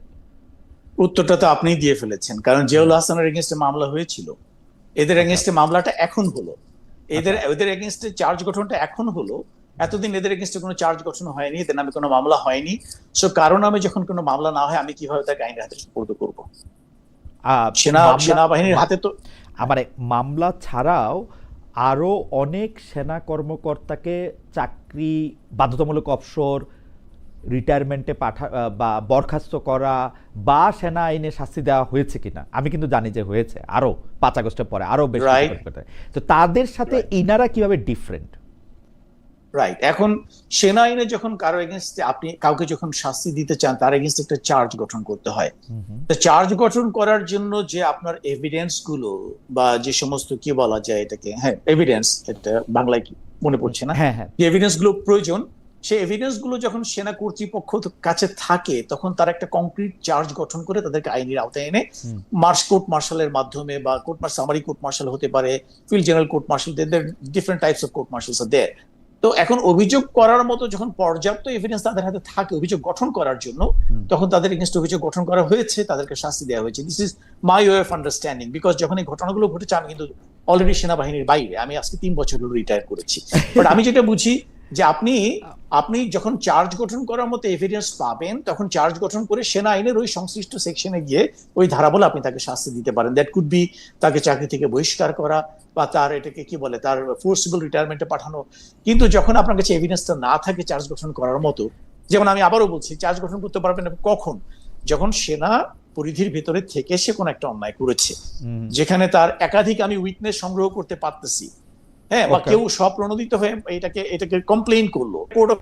না, আমার শুধু আশঙ্কার ব্যাপারটা আপনার কাছ থেকে একটু জানতে চাই যে মানে এটার মধ্যে কোনো আছে, এটার মধ্যে কোনো পিক এন্ড চুজ নাই তো, বা জনতুষ্টিমূলক উনার বিরুদ্ধে বেশি ভয়েস রেজ করা হয়েছে সেজন্য উনাকে আমরা, মানে ব্যাপারটা এরকম না তো? মানে আর্মি এখানে আপনার কাছে কি মনে হয়? আমার কাছে কিন্তু মনে হয় যে এখানে পিক এন্ড চুজের সুযোগ থাকতেছে, এবং মানে জনতা যার বিরুদ্ধে বেশি কথা বলছে তাদের সন্তুষ্ট করার জন্য এইটা একটা হইছে, এরকম হইতে পারে কিনা, মানে আমার মত কত কেমন হইলো যে মানে অনেকে এরকম বলতে পারে কিনা? আবারও বলছি, এই ধরনের স্পেকুলেটিভ বা অনুমান নির্ভর কোনো বক্তব্য দেওয়াটা আমি মনে করি যে এটা যারা গুজব ছড়ায় তারা এটা পছন্দ করে, বাট আমি কিন্তু ফ্যাক্টস এর বাইরে আমি কোনো কথা বলতে রাজি না। আমি কেন এটাকে অনুমান করবো যে এমন কোনো পিক বা চুজের কোনো একটা অ্যাফেক্ট ওখানে ছিল কিনা, I do not know that, I do not know. But আমি মনে করি যে এই ধরনের অনুমান নির্ভর কথা না বলাটাই ভালো। এতে করে অহেতুক কতগুলো সন্দেহ তৈরি করা হয়, অহেতুক কতগুলো এলিয়েনেশন তৈরি করা হয়, মানে এটা তো it's not right. Okay, thank you. আপনি কি আরেকটা প্রসঙ্গ শেষ করতে চাইছিলেন? আমি একটু মাঝখান থেকে আপনার কি আর কিছু বলার ছিল? যে ওই রাইট যেটা হচ্ছে, যেটা মানে আমাদের চারপাশে যে রিউমারটা ছড়ানো হচ্ছে যে ওয়েদার আর্মি এদেরকে সেফগার্ড দেওয়ার বা প্রোটেকশন দেওয়ার কোনো চেষ্টা করছে কিনা, কেন আইসিটিতে তাদেরকে এখনো সুপর্দ করা হয়নি, ওয়েদার দি আর্মি হায়ারার্কি এদেরকে প্রোটেকশন দেওয়ার চেষ্টা করছে কিনা, এই বিষয়টা আমি একটু পরিষ্কার করা প্রয়োজন মনে করছি। প্রথমত হচ্ছে যে এই ব্যাপারে কোনো রকমের সন্দেহের অবকাশ নেই যে 25 জনকে এই দুটো মামলার আওতায় যাদেরকে ইনিশিয়ালি অভিযুক্ত করা হয়েছে তাদের বিচার আইসিটির আন্ডারেই হতে হবে। কোর্ট মার্শালের মাধ্যমে এদের বিচার হওয়ার কোনো সুযোগ নাই। This is crystal clear. এটা নিয়ে আমার সহ আলোচক যিনি আছেন উনি আরো ভালো করে হয়তো বলতে পারবেন। এখানে রেট্রোস্পেক্টিভ ইফেক্ট বলে যে কথাটা বলা হয়, যেমন আমাদের সেনা আইনে কিন্তু মানে যখন একটা আইন মানে প্রণয়ন করা হয়, সে আইনের আগে ঘটে যাওয়া কোনো ঘটনার জন্য কিন্তু এই আইনের মাধ্যমে বিচার করা যায় না। কিন্তু একমাত্র আইসিটিতেই কিন্তু আইসিটি একটা এই সুযোগটা রয়েছে রিট্রোস্পেক্টিভ ইয়েতে, আপনি যে আজকে আইনটা প্রণয়ন করা হলো, কিন্তু যে অপরাধের কথা আইনে বলা হলো সে অপরাধটা সংঘটিত হয়েছে আজ থেকে 20 বছর আগে, কিন্তু সেই বিচার অপরাধের জন্য কিন্তু আইসিটির আন্ডারে আপনি কিন্তু তার বিচার করতে পারবেন, কিন্তু সেনা আইনের আন্ডারে আপনি চেষ্টা করতে পারবেন না, বিকজ সেনা আইন যেদিন থেকে তৈরি হয় তার আগের কোনো অপরাধ সংঘটিত হলে সেটা ওই আইনের আওতায় বিচার করা যায় না। সো আমরা যদি সুবিচার প্রত্যাশা করি, অবশ্যই আমরা করি, সেই ক্ষেত্রে এই ব্যাপারে কোনো রকমের সন্দেহের অবকাশ নেই যে যাদেরকে সেনাবাহিনীর সদস্য যাদেরকে এখন ইয়ে করা হয়েছে, কনফাইন করে রাখা হয়েছে বা যাদেরকে অ্যাটাচ করে রাখা হয়েছে, আলটিমেটলি তাদের বিচারটা আইসিটিতেই হবে। ওকে, এটা কোনো সামরিক আদালতে এটা বিচার হওয়ার কোনো সুযোগ নাই। এবং আমি দৃঢ়ভাবে বিশ্বাস করি যে সেনাবাহিনীর যে লিডারশিপ তারা ওই ধরনের কোনো কিছু চিন্তা ভাবনা করছে না। যেগুলো এটা নিয়ে আমার সবচেয়ে বড় কষ্টটা হচ্ছে এটাই, এই যে কতগুলো অনুমান নির্ভর বক্তব্য দিয়ে গুজব ছড়িয়ে যে আননেসেসারিলি একটা সর্ট অফ ফিয়ার মঙ্গারিং করা বা একটা তাপ ছড়ানো, মানে আর্মিকে ডেমোনাইজ করা বা এলিয়েনেট করা, this are something really uncalled for. মানে এটা কিন্তু একেবারেই অপ্রত্যাশিত, এটা ঠিক হচ্ছে না। হ্যাঁ, মনে হচ্ছে যে মানে যেটা ব্যারিস্টার ইমাম কিছুটা বলতেছিলেন যে আইসিটি এবং আর্মিকে মুখোমুখি দাঁড় করানো, সেনা মানুষের প্রশ্নের মুখে আর্মিকে বলা, এইটার একটা জায়গাও আমরা দেখতে পাচ্ছি। কিন্তু আমার মনে হয় এইগুলি যত বেশি আলোচনা, যত বেশি পরিষ্কার করা, সেটা তো হবেই। আমি ডক্টর ইউসুফ, আমি একটু ব্যারিস্টার ইমামের কাছে যেতে চাই অন্য আরেকটা প্রসঙ্গে। সেটা হলো যে আপনি বিচার নিয়ে কথা বলতেছেন, মানবাধিকার নিয়ে কথা বলতেছেন ব্যারিস্টার রাসনা ইমাম, কিন্তু এই সরকারের সময় 21শে আগস্ট গ্রেনেড হামলায় আমরা দেখেছি সবাই খালাস পেয়েছেন। সবশেষ আমরা দেখলাম রাজশাহী বিশ্ববিদ্যালয়ে 15 বছর আগে ছাত্রলীগ কর্মী ফারুক হোসেন হত্যা মামলায় সব আসামিকে বেকসুর খালাস দিয়েছে আদালত। সম্প্রতি পাহাড়ে উত্তেজনা যখন ছিল তখন তরুণদের প্রাণহানি, সেখানে আবার মামলা করতে আগ্রহী না আমরা দেখছি ভুক্তভোগী পরিবারগুলা। এসব ঘটনা নিয়ে কি বলবেন? মানে আওয়ামী লীগ আমলে আমরা দেখেছিলাম যে আমার শিক্ষক আবুল কাশেম মোহাম্মদ ফজলুল হক তিনি বলেছেন যে তিনি আসলে সন্তান হত্যার বিচার চান না ওই সরকারের কাছে, কারণ তিনি চান যে, মানে আপনার মনে থাকবে যে তিনি মনে করেন যে এই সরকারের ক্ষেত্রে তার ছেলে হত্যার বিচার হবে কিনা তিনি তার কোনো ভরসা নাই। এই বিচারহীনতার সংস্কৃতি, এই বিচারে বাইরে যাওয়া, আপনি বলতেছিলেন যে কিছুটা আমরা আগাইছি, কিন্তু কিন্তু আমরা আসলে মানুষের মধ্যে আতঙ্কটা এখনো দেখি কিনা যে বিচার চাইতে গেলে, পাইতে গেলে আমাকে আসলে কি করতে হবে। বেশ রাসনা ইমাম, এবং গত সরকারের সময় হওয়া মামলাগুলিতে সাজা হওয়া লোকগুলির খালাস দেওয়ার যে প্রক্রিয়া, সেই প্রক্রিয়াটা অনেকটাই মানে আওয়ামী লীগের শিখায় যাওয়া প্রক্রিয়াকেই অনুসরণ করা বলে মনে হয় কিনা? বেশ ইমাম, এই সমস্যাটা হচ্ছে যে আমি বললাম যে নজির খারাপ যখন একবার স্ট্যাবলিশড হয়ে যায়, তারপরে দীর্ঘ সময় ধরে সেটা স্ট্যাবলিশড হয়, ওখান থেকে হুট করে দেশ বা বিচার বিভাগ কোনোটাই বের হতে পারবে না। হ্যাভিং সেড দ্যাট, ধরেন আপনি যে বহুল আলোচিত মামলাগুলোর কথা বললেন, এখানে সমস্যাটা কি যে আমি বিচারক হিসেবে যদি কোনো মামলা বিচার করতে বসি, আমার পরিধিটা কিন্তু লিমিটেড টু আমার সামনে যে কাগজপত্র, এভিডেন্স, আর্গুমেন্টস আছে মোটামুটি সেটা পর্যন্ত। এখন আওয়ামী লীগ আমলে যখন এই মামলাগুলো দায়ের করা হয়েছিল, তড়িঘড়ি করে করা হয়েছিল, মোর অফেন দেন নট হয়রানিমূলক কারণে করা হয়েছিল, উদ্দেশ্যটা খারাপ ছিল, ন্যায় বিচার উদ্দেশ্য ছিল না, অনেক দূর হয়তো রিভেঞ্জ, রেট্রিবিউশন এগুলো ছিল উদ্দেশ্য, যে কিভাবে আমি প্রতিশোধ নিতে পারি, কিভাবে বিরোধী রাজনৈতিক দলকে দমন করতে পারি। তো এই উদ্দেশ্যে করা এবং তড়িঘড়ি করে করা, হয়তো ঠিক মতো গোছায়নি, সাজায়নি, এভিডেন্স কালেক্ট করাও বদর করেনি, কারণ তখন তো বিচার বিভাগ এক অর্থে বলতে গেলে ওনাদের হাতের মুঠোয়। সো এই পরিবেশে যখন মামলাগুলো করা হয়, তখন ধরেন থিওরিটিক্যালি স্পিকিং এই মামলাগুলোতে যারা অ্যাকুইটাল পেয়েছে তাদের মধ্যে কেউ সত্যিকার অর্থে দোষী ছিল, বা থেকে থাকলেও এই মামলাগুলো যেভাবে দাঁড় করানো হয়েছে ওখানে এত বেশি ফাঁক ফকর থাকবে, তখন হয়তো স্বাধীনভাবে বিচার করতে গেলে একটা আদালত তাদেরকে অ্যাকুইট করতে বা রেহাই দিতে বাধ্য হবে। তো প্রবলেমটা কিন্তু ওখানে। এই কারণেই কিন্তু আমি বারবার বলছি যে এখন আইসিটিতে যে ট্রায়ালস গুলো হচ্ছে এগুলো তড়িঘড়ি করে করা উচিত না, রিভেঞ্জ নেওয়ার কারণে, প্রতিশোধ নেওয়ার কারণে করা উচিত না। এগুলো সময় নিয়ে শক্তভাবে দাঁড় করানো উচিত মামলাগুলোকে, যাতে সরকার চেঞ্জ হলে এগুলো নকডাউন করা যায় না, যেভাবে আমরা দেখছি যে এখন নকডাউন হচ্ছে একটার পর একটা মামলা। অ্যান্ড এখন যদি আপনি ক্যারেক্টারটা দেখেন, এ নিয়ে হয়তো আমার কোনো মন্তব্য করা উচিত হবে না, আমি যেহেতু একজন লাইসেন্সধারী আইনজীবী, বাট তারপরেও আমার বিশ্বাস যে এখন আমাদের স্পেশালি একদম অ্যাপেলেট ডিভিশনের এবং সুপ্রিম কোর্টের যে মোটামুটি ক্যারেক্টারাইজেশন, এখানে কিন্তু মানে আমার মনে হয় স্বাধীনতা নিয়ে কোয়েশ্চেন করার খুব একটা সুযোগ নেই, বিশেষ করে আমাদের আপিল বিভাগের কথা যদি বলি। সো প্রবলেমটা ছিল এই মামলাগুলো যেভাবে দায়ের করা হয়েছিল সেখানে, এবং তারপরে ভুয়া এবং মিথ্যা মামলা যে দায়ের করা হয়নি তাও তো না। এটার তো অ্যাকচুয়ালি একটা চর্চা আমরা এই আমলে, অন্তর্বর্তীকালীন সরকারের আমলেও দেখেছি, ঢালাও ভাবে মিথ্যা মামলা, ভুয়া মামলা, হত্যা মামলা দায়ের করা হয়েছে রাম শাম যদু মধু সবার বিরুদ্ধে। মানে লিটারালি একটা ব্যক্তিগত শত্রুতার কারণে একজনের নাম ঢুকিয়ে দিয়েছে 100 নম্বর আসামি হিসেবে। সো এই চর্চাটা তো আগেও ছিল, ইটস নট যে এই চর্চাটা আগে ছিল না। সো ওভাবে মামলাগুলো দাঁড় করিয়ে যদি থেকে থাকে, সেক্ষেত্রে এরকম ঢালাও ভাবেই কিন্তু এই অ্যাকুইটেল গুলো আমরা দেখতে থাকবো যে খালাস হয়ে গেছে একটার পর একটা, কারণ মামলাটা তখন লিগালিও নকডাউন করা খুব সহজ হয়ে যায়। থ্যাংক ইউ ইমাম। আমি একটু ডক্টর ইউসুফ আপনার কাছে আসতে চাই যে সেনাবাহিনী ম্যাজিস্ট্রেসি নিয়ে আছে, আইন শৃঙ্খলা রক্ষা করার দায়িত্বর মধ্যে তারা অ্যাক্টিভলি পার্টিসিপেট করতেছে, কিন্তু আপনি আমাদেরকে কীরকম দেখেন যে সেনাবাহিনী যে ম্যাজিস্ট্রেসি পাওয়ার নিয়ে মাঠে আসে, আইন শৃঙ্খলা পরিস্থিতির উপরে কি মানুষের আস্থা ফিরে আসছে? অনেকেই বলতেছেন যে এই সরকারের যদি আইন শৃঙ্খলা নিয়ে তার গ্রিপটা যদি এরকম থাকে তাহলে সে নির্বাচনের জন্যই ফিট না। আপনি আসলে কীরকম দেখেন, মানে সেনাবাহিনীকে আসলে মাঠে যেরকমভাবে থাকার কথা, মানে দুই একজন এরকমও বলতেছেন যে তারা সেরকমভাবে নাই, আসলে তারা এক ধরনের উইথড্রয়াল সিনড্রোমের মধ্যে আছেন, মানে একদম নিতান্ত ঠেকায় না পড়লে কিছু করা না করা ওরকম একটা জায়গায় তারা আসেন। আপনার কাছে কি মনে হয়?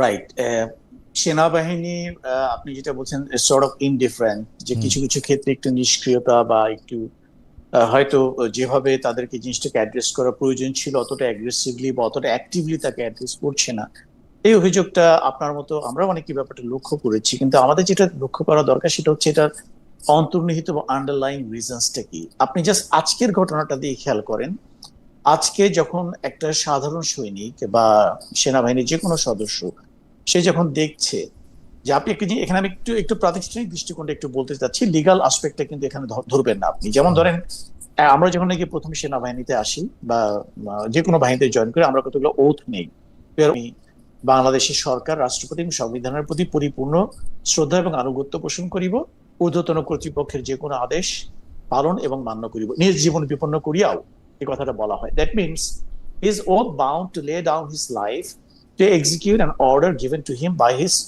অথরিটি, তার উপরে যিনি আছেন। এই যে একটা অত্যন্ত অল্প মূল্যে আপনি সেনাবাহিনীর জীবনটাকে কিনে নিলেন, যে সে তার জীবনটাকেও ত্যাগ করার জন্য পুরোপুরি প্রস্তুত। এখানে তার সেফগার্ডটা কি? তার সেফগার্ড আছে একটাই, সেনা আইন। সে জানে এই সেনা আইনই আমার জবাবদিহিতা, এটাই আমার রক্ষা কবচ। আমার বিরুদ্ধে যদি কেউ অন্যায় করে, এই সেনা আইনে তার বিচার হবে, এই সেনা আইন আমাকে সুরক্ষা দেবে। This is sort of social কন্ট্রাক্টের মতো বলতে পারেন, যে আমি আমার জীবনটাকে উৎসর্গ করার জন্য আমি কথা দিচ্ছি, বিনিময়ে আমি কি পাচ্ছি? I am getting protection. এই বিষয়টা কেন আসছে দেখেন, আজকে একটা সাধারণ সৈনিক, আমি অফিসার জেনারেলদের কথা বলবো না, সাধারণ সৈনিক যে হয়তো আজকে টুডে অর টুমরো এই আইসি একটা আন্ডারে হয়তো তাকে বিচারের মুখোমুখি হতে হবে, তার জন্য যদি আপনি ব্যাপারটাকে চিন্তা করেন যে সে যখন নাকি একটা দায়িত্ব পালন করতে গিয়েছিল, তার সুপিরিয়র অথরিটি তাকে একটা কাজ করতে বলেছে, কি বলেছে? যে he is an enemy, he needs to be killed. এখন ওই ব্যক্তি কোনো লেজিটিমেট টার্গেট কি টার্গেট না, সেটাকে জাজ করার ক্ষমতা একটা সাধারণ সৈনিকের নেই। আমরা অনেকে নুরেমবার্গ ট্রায়াল এবং অন্যান্য জিনিসের রেফারেন্স দিয়ে বলে থাকি যে ignorance is no excuse, but reality is যে আমরা যখন নাকি একটা ওয়ার ফিল্ডে থাকি, তখন my enemy is a legitimate target, ব্যাপারটা বুঝতে হবে।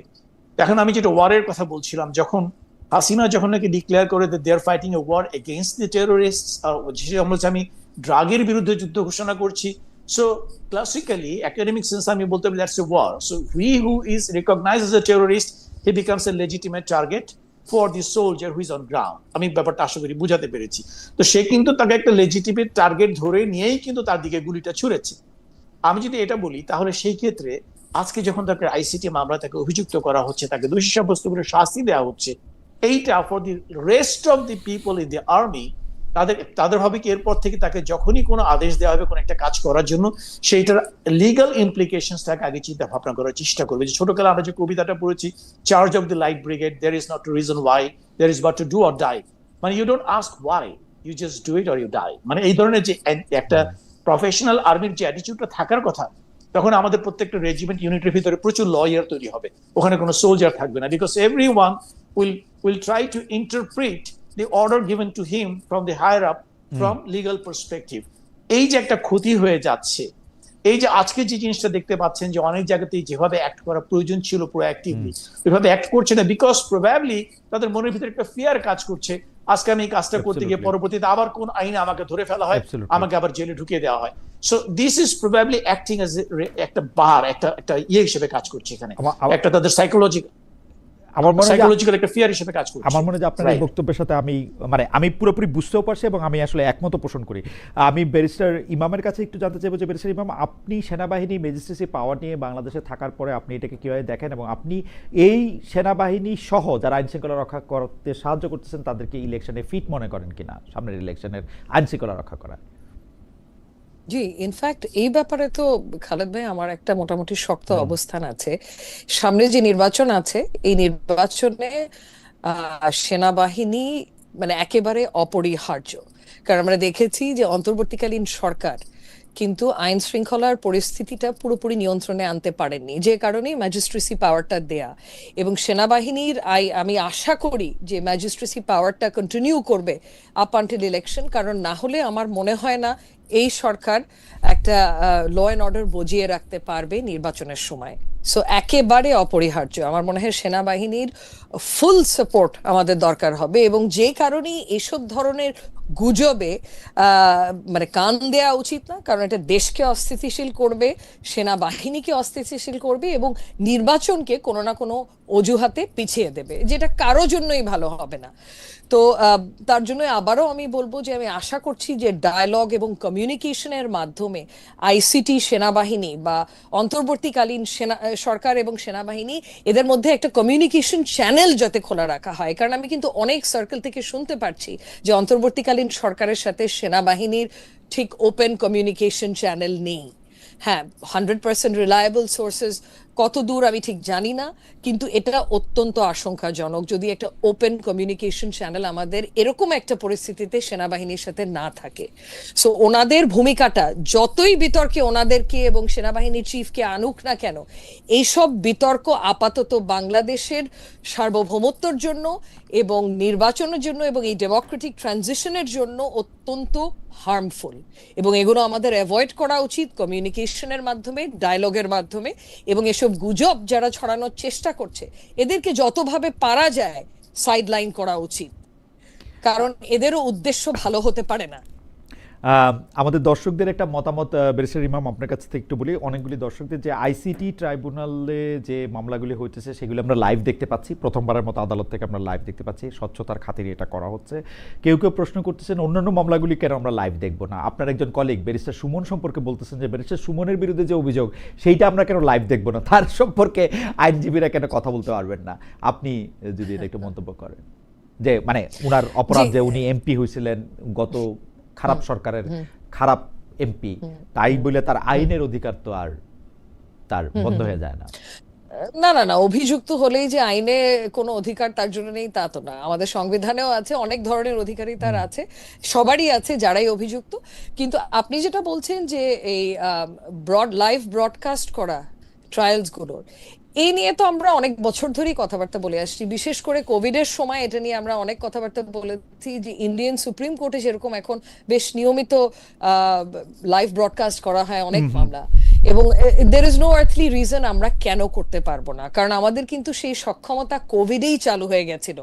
একটা হচ্ছে ভার্চুয়াল হিয়ারিং, দ্বিতীয়ত হচ্ছে ইভেন লাইভ ব্রডকাস্ট করা, এবং এখন যদি আইসিটি করতে পারে তাহলে কেন সুপ্রিম কোর্ট করতে পারবে না? There is no earthly reason honestly. And আমাদের এখানে ডেভেলপমেন্ট পার্টনার্সও আছে, ইউএনডিপি সুপ্রিম কোর্টের সাথে অনেক বছর ধরে কাজ করছে, এবং আমার জানা মতে ইনফ্রাস্ট্রাকচারও টু পুট ইন প্লেস খুব একটা ডিফিকাল্ট হবে না। সো লাইভ ব্রডকাস্ট কিন্তু স্বচ্ছতাটা বাড়াবে, এই বিচার প্রক্রিয়াটাকে কিন্তু আরো জনগণের কাছে Okay. নিয়ে যাবে। তো মানে সেটা এটা সকল অত্যন্ত ক্ষেত্রেই গুরুত্বপূর্ণ, সকল ক্ষেত্রেই দরকার, মানে ICT সকল তে ক্ষেত্রে, সব মানে ক্ষেত্রে। বিশেষ করে আইসিটি বা সুপ্রিম কোর্ট, এবং বিশেষ করে যেগুলো বহুল আলোচিত মামলা, সেখানে সুমন সাহেবের মামলাটা আমার কোনো মতো বহুল আলোচিত মামলা বলে মনে হচ্ছে না। উনি হয়তো একটু পপুলার ইউটিউবার ছিলেন বলে দর্শক এসব কথা বলছে, বাট গুরুত্বপূর্ণ যে মামলাগুলো সত্যিকার অর্থে মিনিমাম তো সেটা দিয়ে আমরা পাইলট রান করতেই পারি। থ্যাংক ইউ বেশি ইমাম। আমি প্রায় শেষ দিকে চলে আসছি, কিন্তু আমাদের মানে মানে আমাদের প্রশ্ন ডক্টর ইউসুফ আপনার কাছে যে সাধারণত যেটা directorate general of field intelligence, যেটাকে আমরা ডিজিএফআই বলে চিনি, সেটা সরকার প্রধানের অধীনে থাকার কথা, কিন্তু ডিজিএফআইটা যেহেতু নেতৃত্ব দেন একজন সেনা কর্মকর্তা, এবং সেটার মধ্যে বেশিরভাগ কর্মকর্তাই সেনা, বিমান বাহিনী বা নৌবাহিনী থেকে আসেন, সেই জন্য অনেকে বলে থাকেন যে এই ডিজিএফআইটাকে এখন পরিচালনা করতেছেন হচ্ছে সেনাপ্রধান। সেজন্য ডিজিএফআইয়ের সকল কার্যক্রমের দায় বা যদি তারা খারাপ করে থাকেন সেটার দায়ও সেনাপ্রধানের উপরে যাচ্ছে। আপনার কাছে কি মনে হয়, মানে ডক্টর ইউনূসের কাছে না জনাব ওয়াকারের কাছে ডিজিএফআই, এইটা আমি একটু বলবো। আরেকটা হচ্ছে যে অনেকেই বলে থাকেন যে ডক্টর ইউনূসের সাথে জেনারেল ওয়াকারের একটা খুবই খারাপ সম্পর্ক প্রথম থেকে বিদ্যমান, কারণ জেনারেল ওয়াকার যেহেতু এরকম বলেছেন যে আমি আসলে ডক্টর ইউনূসকে চাই না সরকার প্রধান হিসাবে, যেটা আমরা আবার আরেকজন রাজনীতিবিদের কাছ থেকে শুনছি, তো বা উপদেষ্টার কাছে শুনছি। তো সেইটা এখন কিরকম আপনি দেখেন? শেষ প্রসঙ্গ, ডক্টর ইউনূস এবং জেনারেল ওয়াকারের সম্পর্ক ডিজিএফআই আসলে কে নিয়ন্ত্রণ করতেছেন? আর আমার সম্পর্কে, আপনাদের এই অনুষ্ঠানে আসার পরে আমার সম্পর্ক আমি একটু মানে মানে আমাকে যে কথা একটা ভদ্রলোক বারবার বলতেছেন, ওনার নামে এক কনসার্ন সিটিজেন, তিনি বলতেছেন যে জেনারেল ওয়াকার আপনাকে কয়টা প্যাকেট পাঠিয়েছেন খালেদ মহিউদ্দিন, বলার সৎসাহস কি আছে? জি আছে, একটাও না। Thank you. আমি একটু ডক্টর ইউসুফ আপনার কাছে একটু জানতে চাই। আচ্ছা, আপনার দ্বিতীয় প্রশ্নটা মনে পড়ছে যে আপনি বলছিলেন যে the relationship between the chief, army chief, আর হ্যাঁ, প্রথমটা বলেছেন ডিজিএফআই কে নিয়ন্ত্রণ করছে। ডিজিএফআই কে নিয়ন্ত্রণ করছে, এটা আপনি এর উত্তর আপনি আমার কাছ থেকে কিভাবে আশা করছেন? মানে ডিজিএফআই একটা secret organisation, they are suppose to work very quietly and secretly. Ideally they are suppose to historic ভাবে, মানে আমি যতটুকু বুঝি যে গঠনতন্ত্র অনুসারে উনার শুধু সরকার প্রধানকে নিয়ন্ত্রণ, মানে রিপোর্ট করার কথা, কিন্তু এই ক্ষেত্রে বারবার বলা হচ্ছে যে ডিজিএফআই কে নিয়ন্ত্রণ করতেছে সেনা প্রধান। মানে এইটা কি বাস্তবে সম্ভব কিনা, এটাই আমি শুধু আপনার কাছ থেকে কি মনে হয় সেটা জানতে চাইছিলাম।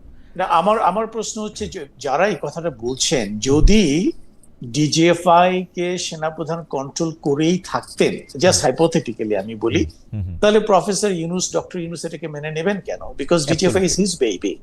এটা তো ওনার মেনে নেওয়ার কথা না। কাজে যারা ছড়াচ্ছেন, কেন ডক্টর ইউনূস কি কখনো বলেছেন কাউকে, কোনো পাবলিক বিবৃতি দিয়েছেন যে ডিজিএফআই আমার কথা শুনে না, ওরা জেনারেল ওয়াকারের কাছে যাচ্ছে? উনি কখনো বলেননি। এই কথাগুলো speculative remarks. This is what I am saying from the very beginning. এই যে কতগুলো অনুমান নির্ভর কতগুলো জিনিস ছড়ানো হয় যে ডিজিএফআই ইজ ভেরি ওয়েল, এটা প্রধান উপদেষ্টা, যখন নাকি দেশে প্রধানমন্ত্রী থাকেন তখন প্রধানমন্ত্রীর নিয়ন্ত্রণে থাকে ডিজিএফআই এই সংস্থাটা। তারপরে সিমিলারলি যেরকম এনএসআই, ডিজিএফআই দুটোই আপনার প্রধান আন্ডারে থাকে। আর্মি সেনাপ্রধানের আন্ডারে থেকে আর্মি সিকিউরিটি ইউনিট নামে একটা অর্গানাইজেশন, হুইচ ইজ, এটা পুরোপুরি একটা আর্মিদের অর্গানাইজেশন, এটা ইন্টারনাল সিকিউরিটি এনশিওর করার জন্য। এখন যারা এই গুজবটা ছড়াচ্ছেন তারাই উত্তর দিক, তাদের কাছে কি প্রমাণ আছে? ডক্টর ইউনূস কি কোনোদিন অভিযোগ করেছেন যে উনি কোনো নিয়ন্ত্রণ করতে পারছেন না, ডিজিএফআই ওনার কথা শোনেন না, এমন কোনো অভিযোগ উনি করেননি? আমরা এই স্পেকুলেটিভ রিমার্কস গুলো কেন করছি? এক নম্বর। 2 নম্বর হচ্ছে যে দূরত্বের কথাটা যেটা বলা হচ্ছে, দুটো যে সেনা লিডারশিপের সঙ্গে, আর্মি লিডারশিপের সঙ্গে দেশের পলিটিক্যাল লিডারশিপের বা যে এখন যে অন্তর্বর্তী সরকারের কোনো দূরত্ব আছে কিনা, সত্যি কথা বলতে কি on the face of it আমার তো মনে হয় না কোনো দূরত্ব আছে। যদি ইমপ্লাইড কোনো অ্যাকশন বা কোনো কিছু দেখে মনে হয়, যেমন তার কথার ভিতরে কোনোখানে কারো মনে হয় যে এখানে সমন্বয়হীনতা প্রকাশ পাচ্ছে, তো সমন্বয়হীনতা যেটা হয় আপনার, আমি যেটা মনে করি, ডক্টর ইউনূস বিং দি এই মুহূর্তে রাষ্ট্রের প্রধান ব্যক্তি হিসেবে, সরকার প্রধান হিসেবে, ওনাকে অনেকগুলো পোর্টফোলিও দেখতে হয়, অনেকগুলো। তার ভিতরে একটা ছোট্ট একটা হচ্ছে আপনার মনে করেন প্রতিরক্ষা বা মনে করেন আর্ম ফোর্সেস। তো এখন আমরা সাধারণত যেটা দেখে থাকি, ওনাকে তো প্রত্যেকটা মন্ত্রণালয়, প্রত্যেকটা উপদেষ্টা, প্রত্যেকটা সংস্থাকে ওনাকে সময় দিতে হয়। সেদিক থেকে লজিক্যালি ক্যালকুলেট করে আমার যেটুকু মনে হয়, যতদিন পর পর সেনাপ্রধানের সঙ্গে মানে ওনার একটা ফিজিক্যাল মানে অ্যাপয়েন্টমেন্ট হওয়া উচিত, সেদিক থেকে তো আমার তো মনে হয় ফ্রিকোয়েন্সি যেটা দেখতে পাচ্ছি এর ভিতরে কোনো অ্যাবনর্মালিটি কোনো কিছু দেখতে পাচ্ছি না। অ্যাকচুয়ালি সেনাপ্রধান এর চেয়ে বেশি সময় প্রধান উপদেষ্টার কাছে পাওয়ার কথা না, আমি যদি স্বাভাবিকভাবে চিন্তা করি, because he has to deal with so many things. আচ্ছা, এটা গেল একটা। দ্বিতীয়ত হচ্ছে যে আমরা কি এমন কোন পরিস্থিতি দেখেছি যেখানে ডক্টর ইউনূস কোন একটা সিদ্ধান্ত দিয়েছেন এবং জেনারেল ওয়াকার তার ঠিক অপোজিট বা তার সঙ্গে সাংঘর্ষিক, যেটা মনে হতে পারে যে which might question his loyalty, এরকম কোন একটা আছে। এটা হচ্ছে যে অনেকটা এরকম যে সেনাপ্রধান একটা সংবাদ মাধ্যমের সাথে সাক্ষাৎকারে বলেছিলেন যে ডিসেম্বরের মধ্যেই ইলেকশন হলে ভালো হবে এবং সেটাই চান। সে সময় পর্যন্ত ডক্টর ইউনূস পরিষ্কার করে কোনো টাইম বলা হয় নাই। অনেকেই বলতেছেন তিনি 5 বছর 10 বছর 2 বছর থাকলে ভালো হয়। অনেকে এইটা বলেন যে সেনাপ্রধানের চাপে ডক্টর ইউনূসকে ডিসেম্বর ফেব্রুয়ারি এগুলি মানতে হয়েছে বা তার সরকারকে। এটাকে আমি যদি উনি যেটা বলেছেন যে 2 বছরের মধ্যে বা যে সময়ের মধ্যে ইলেকশন হলে ভালো হয়, উনি যেটা মন্তব্য করেছেন, এটাকে আমি অ্যাবসলিউটলি প্রফেশনাল দৃষ্টিকোণ থেকে দেখতে চাই। এটা কোনো পলিটিক্যাল কমেন্ট না। আমি নিজেও একজন এক্স রিটায়ার্ড মিলিটারি অফিসার হিসেবে আমরা যেটা ফিল করছি প্রতিটা দিন, যত বেশি দিন আমার একটা সৈনিক, যে দায়িত্বটা তার না, আইন শৃঙ্খলা রক্ষাকারী বাহিনী কিন্তু সেনাবাহিনী না। আমরা কিন্তু ওই যে যেটাকে বলে ব্ল্যাঙ্ক ফায়ার করার কিন্তু আমাদের কথা না, we should to kill. This is what is suppose to be the role of army. কিন্তু আর্মি কিন্তু দেশের বহিঃশত্রুর এগেনস্টে ফাইট করার কথা। সে যখন এক শত্রু এক বুলেট একটা গুলি করে এক শত্রুকে ফেলে দিবে, কিন্তু এখানে তাকে ডিল করতে হচ্ছে দেশের জনগণের সঙ্গে, যেটা কিন্তু আপনার বেসিক্যালি পুলিশের করার কথা। পুলিশ আজকে যেহেতু ইনএফেক্টিভ অবস্থাতে আছে, তাই সেনাবাহিনীর সাহায্যটা আমরা এখানে নিচ্ছি। কিন্তু আমরা যেটা দেখতে পাচ্ছি, সেনাবাহিনী যত বেশি দিন আপনার ক্যান্টনমেন্টের বাইরে থাকে, তাদের ভিতরে কিছু পলিউশন ঢুকে যায়, যেগুলো আদারওয়াইজ সেনাবাহিনীর কালচারে নেই। যে দুর্নীতি বা অন্যান্য যে জিনিস আমরা দেখতে পাচ্ছি, আপনারাও দেখতে পাচ্ছেন, 2-1 অফিসার কিংবা বিভিন্ন জায়গাতে দুর্নীতির প্রতীকে তারা ধরা পড়ছে। এটা কিন্তু সিনিয়র লিডারশিপের জন্য একটা বিগ কনসার্ন। তারা সবসময় চাইবে যে যত কম এদেরকে বাইরের সোসাইটিতে এক্সপোজ রাখা যায়, ততই আমাদের সেনাবাহিনীর জন্য মঙ্গল। সেই দিক থেকে উনি বলতে পারছেন যে 2 বছরের মধ্যে ইলেকশনটা হয়ে গেলে ভালো হয়, in a sense যে I would like to shorten the time that my people remains exposed to the civil society. That is the purpose. এটা কোনো পলিটিক্যাল রিমেক্স হিসেবে আমি দেখছি না। This is absolutely a professional view. Doctor Yusuf, আপনাকে ধন্যবাদ। আমার শেষ প্রসঙ্গ ব্যারিস্টার রাশনামী আমার কাছে, সেটা হচ্ছে যে সম্প্রতি উপদেষ্টাদের সেফ এক্সিট প্রসঙ্গ খুব আলোচনায় আসে। যে সরকার গণ অভ্যুত্থানের ম্যান্ডেট নিয়ে ক্ষমতায় আসছে, তাদের সেফ এক্সিটটা নিয়ে আসলে কথাটা প্রথমে বোধহয় আমার যদ্দূর মনে পড়ে শুরু করেছিলেন ডক্টর দেবপ্রিয় ভট্টাচার্য, যে উপদেষ্টাদের নাকি সেফ এক্সিট নিয়ে ভাবা উচিত। আপনি আসলে এটা কীভাবে দেখেন, মানে সেফ এক্সিটের ইয়াটা কেন আসতেছে? তারা একটা ক্রান্তিকালে ক্ষমতায় আসছিলেন, তারা ছিলেন, তাদের মানে মানে আমরা সবাইকে একটা না একটা সময় পালায় যাব আসলে, বা সেফ এক্সিট খুঁজবো, মানে ঘটনাটা কি আসলে? জি, ঘটনাটা তো সেফ এক্সিট একটা মানুষ কখন খোঁজে, যদি সে ক্ষমতায় থাকাকালীন কোনো অপকর্ম করে থাকে, যদি আইন ভঙ্গ করে থাকে, করাপশনে লিপ্ত হয়ে থাকে, সেই ক্ষেত্রেই সেফ এক্সিট খোঁজে। সো এখন আর সেফ এক্সিট খোঁজার আরেকটা কারণ হচ্ছে এই যে আমাদের এখানে রেজিম চেঞ্জ হলে তো আমরা দেখছি কি হচ্ছে, যে অন্তর্বর্তীকালীন সরকার, যেটা রাজনৈতিক সরকারও না, তারা থাকাকালীনও তো ওই যে প্রতিহিংসামূলক কাজকর্ম আমরা দেখেছি, যে মিথ্যা মামলা, ভুয়া মামলা, ঝড় তুলে ফেলেছে, এই ধরনের জিনিস। সো এই কারণেই হয়তো সেফ এক্সিটের কনসেপ্টটা আমাদের মতো একটা দেশে প্রযোজ্য, যে প্রথমত কিন্তু আইডিয়ালি যদি অপকর্ম করে থাকে তাহলে হয়তো ন্যায় বিচারের সম্মুখীন সে হতে চায় না, তখন সে সেফ এক্সিট খুঁজবে। এখন ওনারা আদৌ কেউ কোনো অপকর্ম করেছে কিনা সেই তথ্য তো আমার কাছে নেই, বাট আমার ধারণা এই কনটেক্সটেই কথাটা উঠেছে, যে যদি করে থাকে তাহলে সেফ এক্সিট, কারণ নির্বাচন যদি হয় এবং সরকার পরিবর্তন যখন হবে তখন এদের বিরুদ্ধে অ্যাকশন নেওয়া হবে না। মানে আমি কোন শব্দটার দিকে একটু জোর দিতে চাচ্ছিলাম ম্যাম, মানে সেফ, মানে আমি যদি অপকর্ম করছি কি করি নাই সেটা তো বাংলাদেশের আদালত বিচার করবে, নাকি আমি একটা মবের মধ্যে পড়বো, যেটা আপনি প্রথমে শুরু করছিলেন, যে আসলে এই মানে আইন হাতে তুলে নেওয়ার যে প্রক্রিয়া, কারণ হচ্ছে যে সেফ এক্সিট আমি অপকর্ম না করলেও আমার দরকার হইতে পারে, কারণ আপনি যদি আমার নামে একটা অপবাদ দিতেই থাকেন তখন তো আমি আসলে মানে এইটা আপনি কিভাবে দেখেন যে মানে আমরা একটা অ্যাবসলিউটলি আইন বা মানে আপনি বিচারহীনতার- যেদিক আপনি জি, আরেক দিকটা দেখছেন, আরেকটা হচ্ছে যে না আমি অপকর্ম করিনি, আমার যা করার কথা আমি আমার দায়িত্ব সৎভাবে পালন করেছি, সংবিধান মেনে আইন মেনে করেছি। জি। কিন্তু এই প্রসেসে আমি অনেককে খেপিয়েছি, যারা যদি নির্বাচন হলে তারা যদি Absolutely. ক্ষমতায় আসে তারা আমার বিরুদ্ধে Absolutely. তখন অ্যাকশন নেবে। হ্যাঁ হ্যাঁ, তো এটা আরেকভাবে দেখা যায়। এখন এই উদ্দেশ্যে বা এই প্রেক্ষাপটে তো কমেন্টটা করেনি আমি যতদূর জানি, মানে এই কমেন্টটা মিডিয়াতে যেভাবে ছড়িয়েছে যে ওনারা অপকর্ম করেছে এজন্য ওনারা ভাগবেন যদি সরকার চেঞ্জ, মানে নিজেরা নিজেদেরকে শাস্তি দিয়ে নির্বাচনে চলে যাবেন। মানে আখের গুটিয়ে নিচ্ছেন বাইরে। আশা করি তা হবে না, আশা করি এরকম কিছু বের হবে না এই সরকার যখন চলে যাবে। আমরাও এরকম আশা করতে চাই। যাই হোক, শেষ করার আগে আমি একটা কথা বলি। আমার বন্ধুদের মধ্যে একজন লিখেছেন যে আপনি শুধু আপনার নামে যেগুলি সমালোচনা করা হয় সেগুলি কেন পড়েন, অনেকে তো প্রশংসাও করে। হ্যাঁ ঠিক, অনেকে প্রশংসাও করে, কিন্তু আমি সমালোচনাগুলি বা প্রশ্নগুলি একটু পড়তেই চাই আলাদা করে। যারা সব প্রশ্ন করেন তারা তো করেনি। অনেক ধন্যবাদ। আজকে আমরা অনেকগুলি বিষয় নিয়ে ডক্টর আব্দুল্লাহ আল ইউসুফের কাছে থেকেও জানতে পারলাম। তিনি সরাসরি আসলে অনেকগুলি কথাই বলেছেন, তার মতামত দিয়েছেন। ব্যারিস্টার রাসনা ইমাম আজকে আইনগতভাবে ব্যাখ্যা করে বিশ্লেষণ করে দেখিয়েছেন যে কোনটা নিয়ে তিনি কি মনে করেন, অর্থাৎ এই সামরিক বাহিনীর লোকদের কোথায় বিচার হওয়া উচিত এবং আইন এবং বিচার আমরা এখন কোথায় দাঁড়িয়েছি সেটিও আপনাদের দুজনের মাধ্যমে আমরা অনেক সুন্দর করে জানতে পারলাম। সেজন্য আপনাদের দুজনকে অনেক অনেক অনেক ধন্যবাদ। আজকে অনুষ্ঠান এখানেই শেষ করি। ধন্যবাদ। ধন্যবাদ।